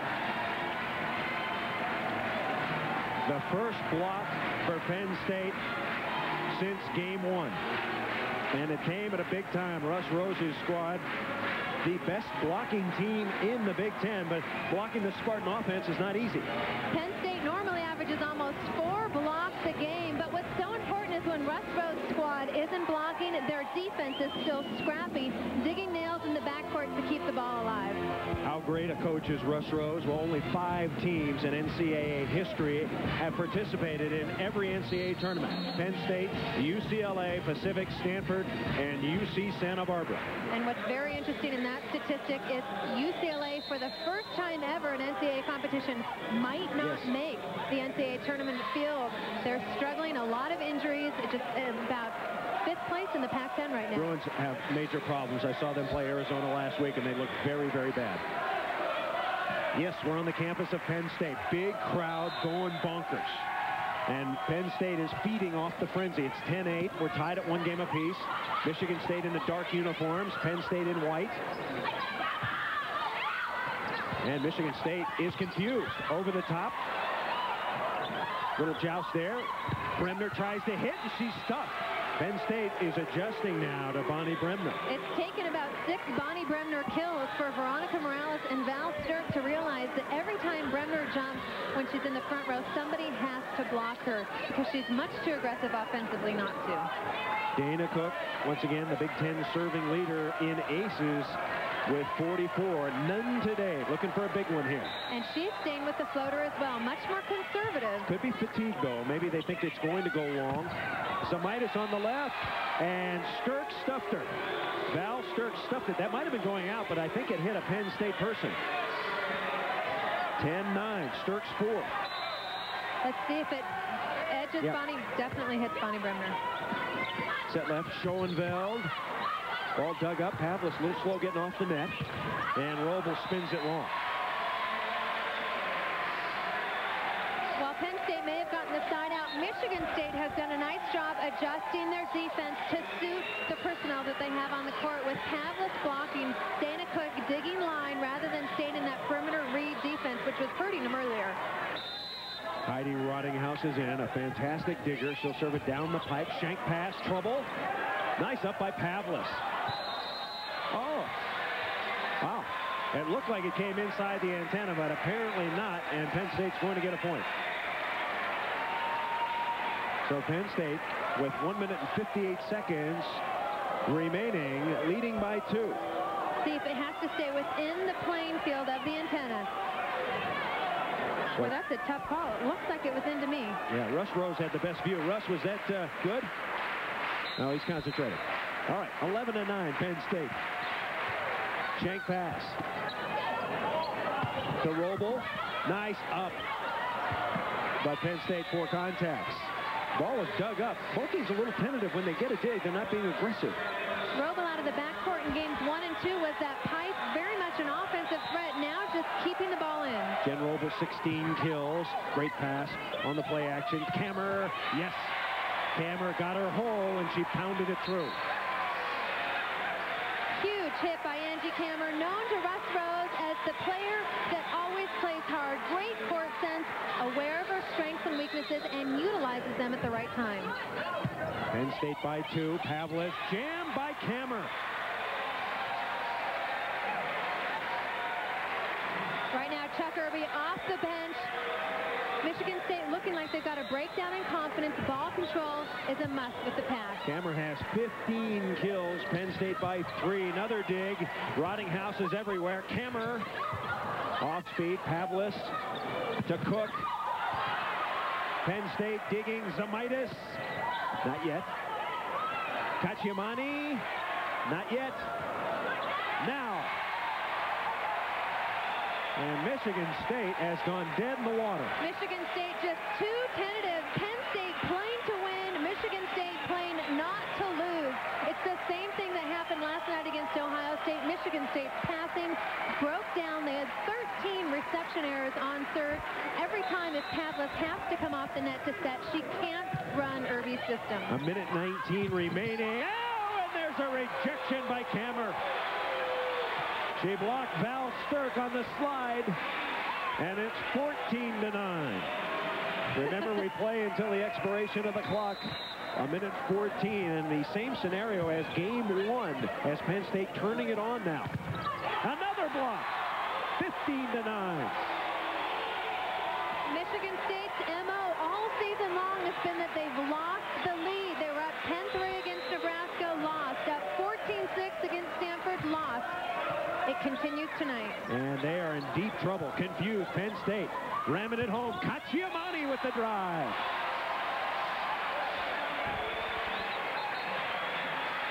Substitution, but I think it's coming a little bit too late, as Lindsey Clayton will come in for Vonderheide. Just a substitution to slow down the momentum a little. 16-9 with a minute to play. Cacciamani 5 kills this game. 6 points in a row. Finally, the point scoring streak just a moment ago was 11-9. And the explosion by Russ Rose's squad. Now Richard and Whitehead will come in. Pavlis and Clayton go out. You know what's interesting, Chris? Michigan State has not scored 1 point in this rotation when Pavlis comes out and Richard comes in. Not to say that Richard isn't doing her role. They've either missed a serve, haven't been able to convert on defense, and Richard hasn't been able to be a factor at the net. Zamaitis goes out. She gets a rest. Abue is in. And trying to catch up very quickly is Michigan State. But the time remaining is not much. 54 seconds to play. Bonnie Bremner, who has done a terrific job running the Penn State attack. Of course, the sister of Julie. Julie, the All-American at UCLA after transferring from Notre Dame, then on to the national team. What has happened to Penn State? They get their blocking mitts on. 17-9. You see why this Nittany Lions squad leads the conference in blocks. Chuck Irby just shaking his head, wondering what can do. They're passing and still getting blocked. So where's my offense that has 10 plays and 40 options? We're setting high left and we're getting roofed. Right, the tempo, the crossing patterns, the first versus second tempo options for Michigan State have just not been apparent in the latter part of this third game. Shank pass, that could be a point. No, Abue was there. Cacciamani, and Abue is there again. Nice save for a point. Through the block, Abue is there again. Can she hit? Oh, get out of Abue's way. Abue, what a heart. You know, defense is really based on desire and your heart and your ability to just go after it. Russ Rose says that Abue has qualities like Salima Davidson, the former All-American setter for this squad, just a heart as big as gold, and Russ Rose certainly appreciates the contribution she's made. She came out of the Washington, D.C. area where she was named All-Metro. 2 years for the USVBA Metro Volleyball Club team. Russ Rose seems to get a lot of players to like to play. He really stresses defense. Definitely so. That's the heart and soul of any program. You can't have an offense without a defense. He can bring in as many strong net players as he wants, but until the ball's kept in play, nobody's going to be able to convert. That's a strong Nittany Lion. It's a Marlowe-type feat right there. Absolutely. One-handed, can you clap in between, too? With forget the clapping. Yeah. The Nittany Lion is fired up. It looks like he's lost weight since last time I was here, 1982. He's been working out in the weight room. He's a very strong, slender lion. 29 seconds to go. Penn State is all but wrapped up game 3. But remember, it's the best of 5. Penn State in white. Nittany Lions have looked very, very good this game. They have just turned the screws on Michigan State. Michigan State has just gone dead. Well, they've lost their confidence. They're playing sort of robotically. They're going through the motions, going through the rotations without a whole lot of fire that we saw them have in game 1.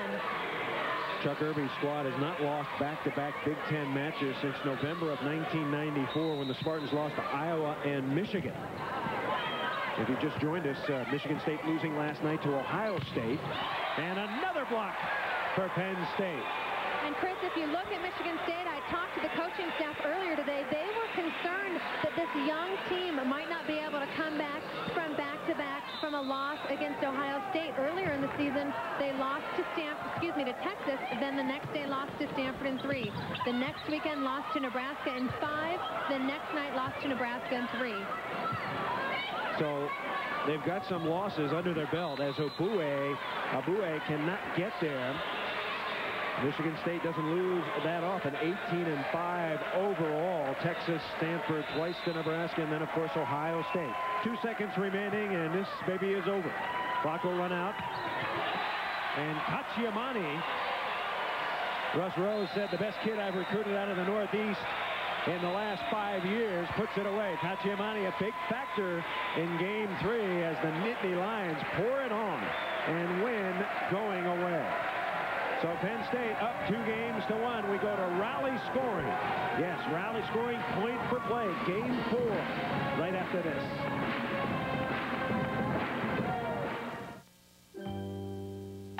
Action!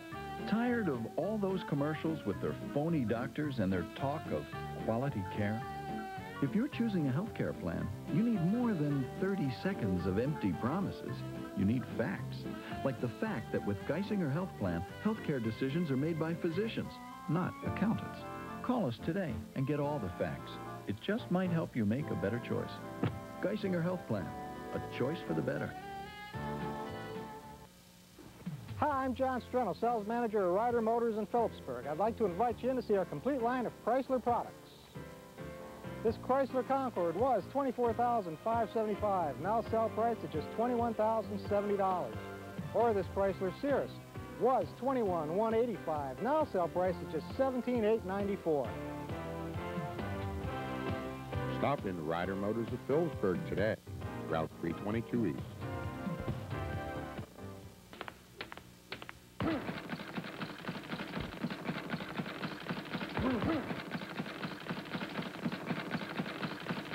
You're right. The way to do it is take the body out and the head's going to fall.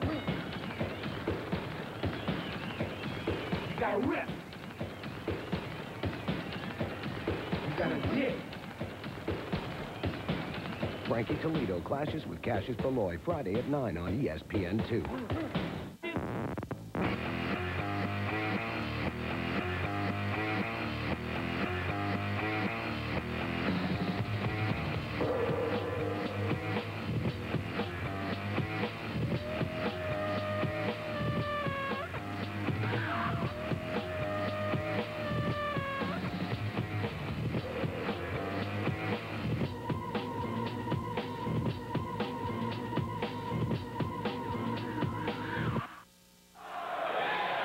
Back live, Rec Hall, Big Ten volleyball, Penn State leading 2-1. Welcome back, everybody. Chris Marlowe and Heather Cox. Penn State winning Game 1, Michigan State Game 2. The big factor, I think, is blocking, don't you think? Definitely so. Penn State in Game 1 had 5 blocks. They won that game. Game 2, no blocks. They lost. Game 3, they came back, had 6 blocks. That combined with Lauren Ketchiamani in the middle, who just came on fire in Game 3, is really helping the Nittany Lions. And the team that has been on this side of the court has won each game, so We're keep that in mind. Karma over here. This side. This is the one. Michigan State's on it now. Okay, we're in rally scoring now, point per play, and it's going to be very, very quick. Right, rally scoring to 17. Teams must win by 2. This favors, I think, the more consistent team because you can't take as many risks when it's point per play. You can't go for the ace serve quite as much. Also, the outside hitting team, which is much more of a Michigan State dominating side, is to the advantage in rally scoring. Val Sturck has 12 kills, 4 blocks. Terry Zamaitis, 14 kills and 3 blocks. So I think it's been a standoff so far in terms of the Big Ten Player of the Year candidate. They've been able to neutralize one another. The key is who's picked up the slack when Sturck and Zamaitis are zeroing each other out. And Penn State's outside hitters have surprised us, I think. People thought that that was a weakness. And Cameron Cochran, and there's Cochran, have lit it up. Christy Cochran, according to Russ Rose, her goal is to be on the American Gladiators. She is buffed up. Well, she's got the weight room mentality to do it. 1-1, point every play. Morales, she pumps it through.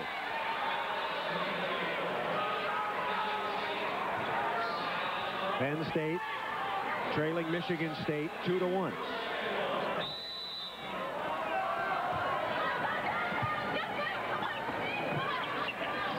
Schoenfeld dug up. And the block.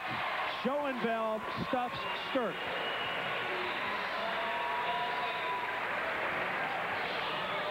Schoenfeld, the timing, the penetration, she turns her shoulders, uses her body to penetrate over the net. Set left, here comes Roble. Roble is blocked, but nobody can help her. Fourth block for Zamaitis, and it's 3-2. Remember, if Penn State wins this one, it's over. And rally scoring goes very quickly. If you get stuck in a bad rotation, it could be very detrimental. Zamitis in a very good spot in middle front for the Nittany line. Val Sturck in the front row as well. Here's Roble, and Roble pounds it out of bounds. Chuck Irby on his feet saying that hit the block, frustrated on the road. They're serving Roble. She's got kind of a strange look on her face like, oh my gosh, what is happening here? Let's see. They set her left. Roble dink. Zamitis is there. Little slap shot. Bremner back set Zamitis. Not yet. 4-2's our score. Penn State. Roble's got to put it away, and she can't. She looks like she's out of gas here, Heather. She's right in front of us. You know what, though? Jenna Roble sort of has a tranced look on her face anyway. Right now, she's looking like she's lost her steam, but Michigan State cannot rely strictly on their outside hitting attack. Chuck Irby on his feet talking to Julie Pavlis, saying you've got to mix it up. Run the middle, run some options, try and get a little bit more sophisticated to fake out that Penn State block. The Big Ten standings right now. Michigan State is leading. Of course, Michigan State lost a match last night. Penn State right behind, just one game behind, and then Ohio State is coming on, just one game behind that and surprising Minnesota. Minnesota, in fact, beat Wisconsin in 3 and then went on to lose in 3 to Michigan, so it's very topsy-turvy in the Big Ten. Penn State 2 losses, 1 to Michigan State, 1 to Ohio State. Penn State's got some very tough matches coming up, though. Those could be all NCAA tournament-bound teams. And you look at these two teams and the rest of the Big Ten schedule, they have to go undefeated. Michigan State's got the much tougher road. They play at Ohio State, at Wisconsin, at Minnesota. Penn State has those teams at home, which could prove to be a major factor. If you just joined us, Chris Marlowe, Heather Cox, Penn State, and Michigan State. Michigan State trailing 2-1 and down 5-2 at one point. Now it is 5-3. Of course, the Spartans, the team in black, pride themselves on being a comeback team, a come-from-behind team. Let's see if they can do it here in Game 4. You know what, Chris? They were a comeback team a year ago with the seniors, Courtney DeBolt, and the leadership, but they haven't proven that they can do that yet this year. Don't have the fire, do they? As that ball is put away by Angie Cameron. They did do it against Penn State in the 5th game in East Lansing earlier this year when they were down 9-3. However, they weren't able to do it against Nebraska, weren't able to do it against Stanford nor Texas. Lauren Cacciamani is back in. Russ Rose is known for his preparation and scouting, and he has done a beautiful job so far in this match. One of the most intense coaches, I think, in Division I volleyball. Also one of the most superstitious. They win this match tonight, I bet you'll see that sweater quite a bit. He's had that sweater on for 17 years. What are you talking about? It's the only one he's got. I see it all the time. All right. Russ Rose, who actually gets so nervous on game day that he eats by himself. He doesn't have team meals with the team because he just emanates a lot of nervous energy that he doesn't want the team to see. 6-3 Penn State. Roble up high that time. Pretty good block there by Bremner. Bremner, Cacciamani, dink! Oh, what a great play by Dana Cook. Mark that play down. However, Penn State gets it down. Was that Bremner? 7-3. I was actually busy watching Val Sturck and the hustle following the Dana Cook play. It was Bremner. And Chuck Irby's squad is in trouble right now. You see Chuck shaking his head. You don't see him doing that very often. Abue serving. 7-3, Game 4. Penn State wins. It's over. Roble. And Morales and Roble have to start putting the ball down, or Michigan State is going back to East Lansing. And that's the sophisticated offense that Pavlis is running. Rather than go with that high 4 outside, bring Roble inside. Try and give Penn State a little bit different look. 7-4. And a bullet by Kammer. Angie Kammer, her career high, 21 kills. She had that at Michigan State. Kammer, 17 kills at the moment. And that ball is spiked out of bounds. 9-4 Penn State. And we're going to have a substitution now for Michigan State. Whitehead comes out, and Lindsay Clayton comes in, the junior from Marysville, Michigan. Clayton has been known to turn things around. She can provide a spark off the bench. Cook. And Cook looking for the touch, does not get it. 10-4. Nittany Lions roaring. 26, make it 27 hitting errors for Michigan State. Just 17 for Penn State. Of course, on the line for these two teams, obviously important for Penn State and Michigan State, is maybe a top 4 seed so you could hold a regional. All right, we'll talk about that. Russ Rose's team is closing in, leading 2-0 and 10-4 here in Game 4. I work with planes.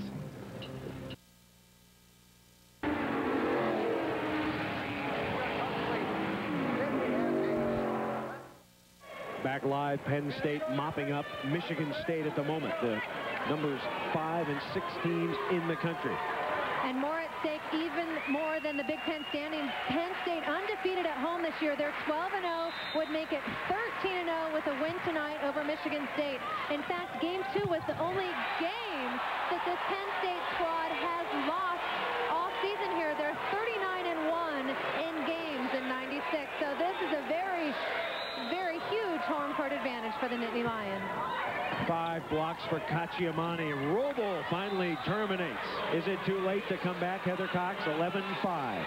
In rally scoring, it's very tough to come back. In regular side-out scoring, I'd say they have a chance right now, unless they can rattle off a string of points. The problem is, anytime Penn State sides out, they get a point. Over the top is Cacciamani. A 3-year starter at Paramus High School, a Fab 50. Look at the extension that she gets. The arm swing, the shoulder rotation, good cut on the right side. Pretty good pass there. Morales. And Morales puts it down. 12-6. Sometimes a rally can begin with a innocent-looking little kill like that. And in fact, another factor that's probably motivated this Penn State Lions squad, they've actually lost 4 in a row to the Spartans. This would be the first time in 5 attempts that they beat the Spartans. So it was just huge ramifications on this match. 12-6. Morales gets the roof. Make it 12-7. Second block for Morales. There is no clock in Game 4. It's rally scoring. Oh, and a service error of the match. Lindsey Clayton served it outside the antenna, and now it's 13-7. And that wasn't even a close miss. That's just a gimme point to Penn State. You've got to keep the ball in play in rally scoring. Penn State just 2 good plays away. Excuse me, 4 good plays. We're going to 17. I keep forgetting on this 15-pointer. 13-7.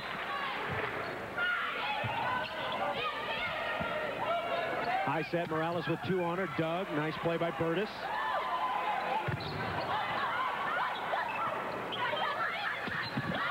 Was there a touch? Yes, I think so. The first referee says yes. Give the kill to Christy Cochran.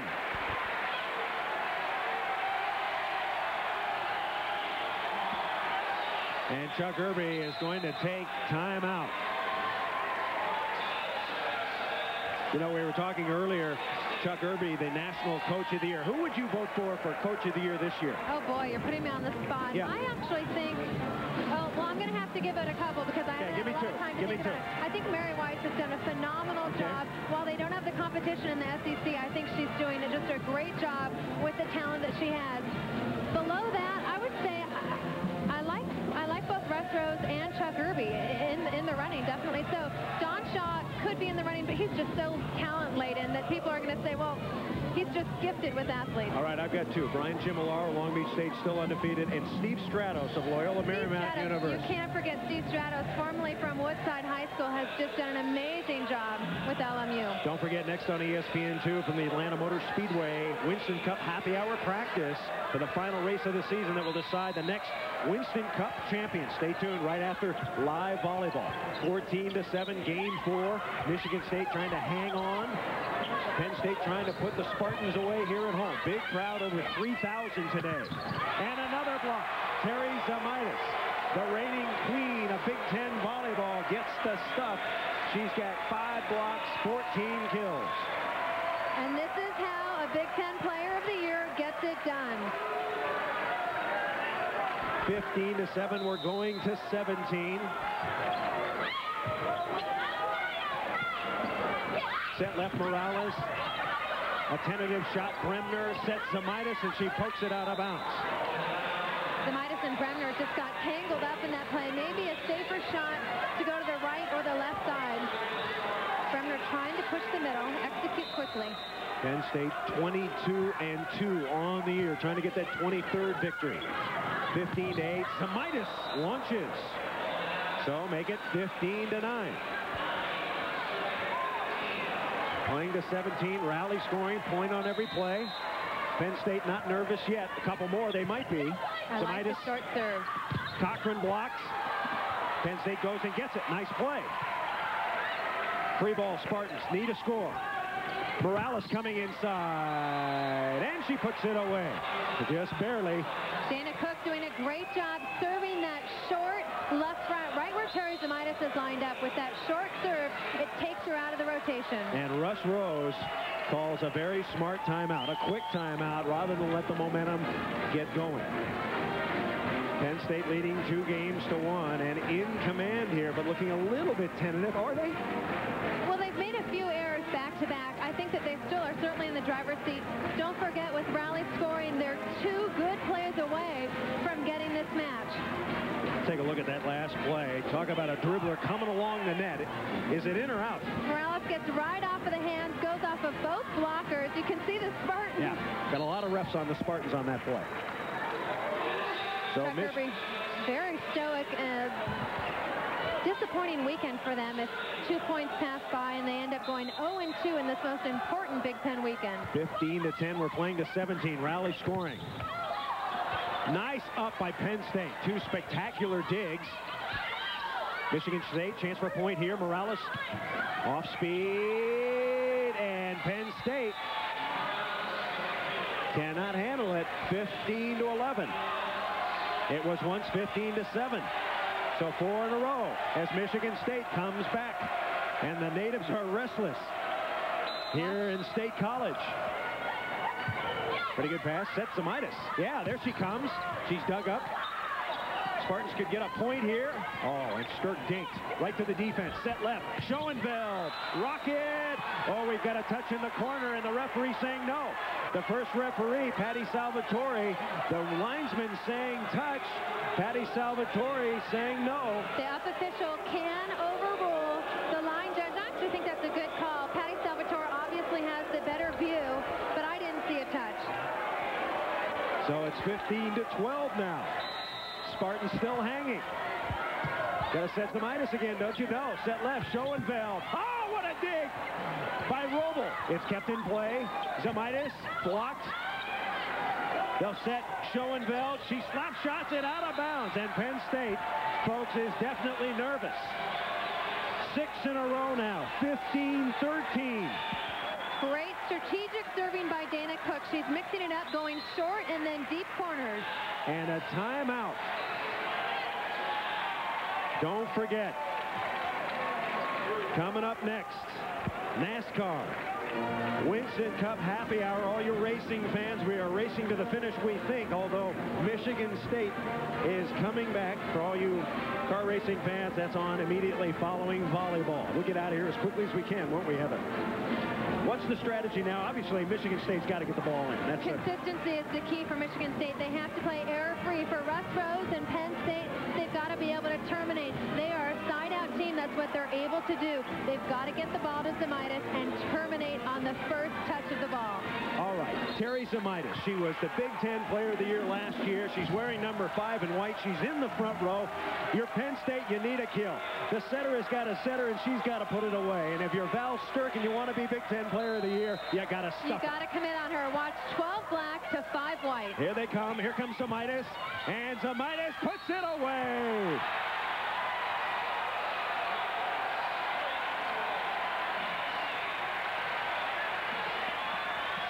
It is match point for Penn State as Zamitis comes through. Left side, Morales. This could be it. They'll set Zamitis. Blocked out of bounds. Off Burtis. And Michigan State hangs in. 16-14 now. Still, however, Heather, another match point. And Penn State, such a great side-out team. If they get the pass to Bremner, watch out. Set left, Schoenfeld. And she puts it away, and it's over.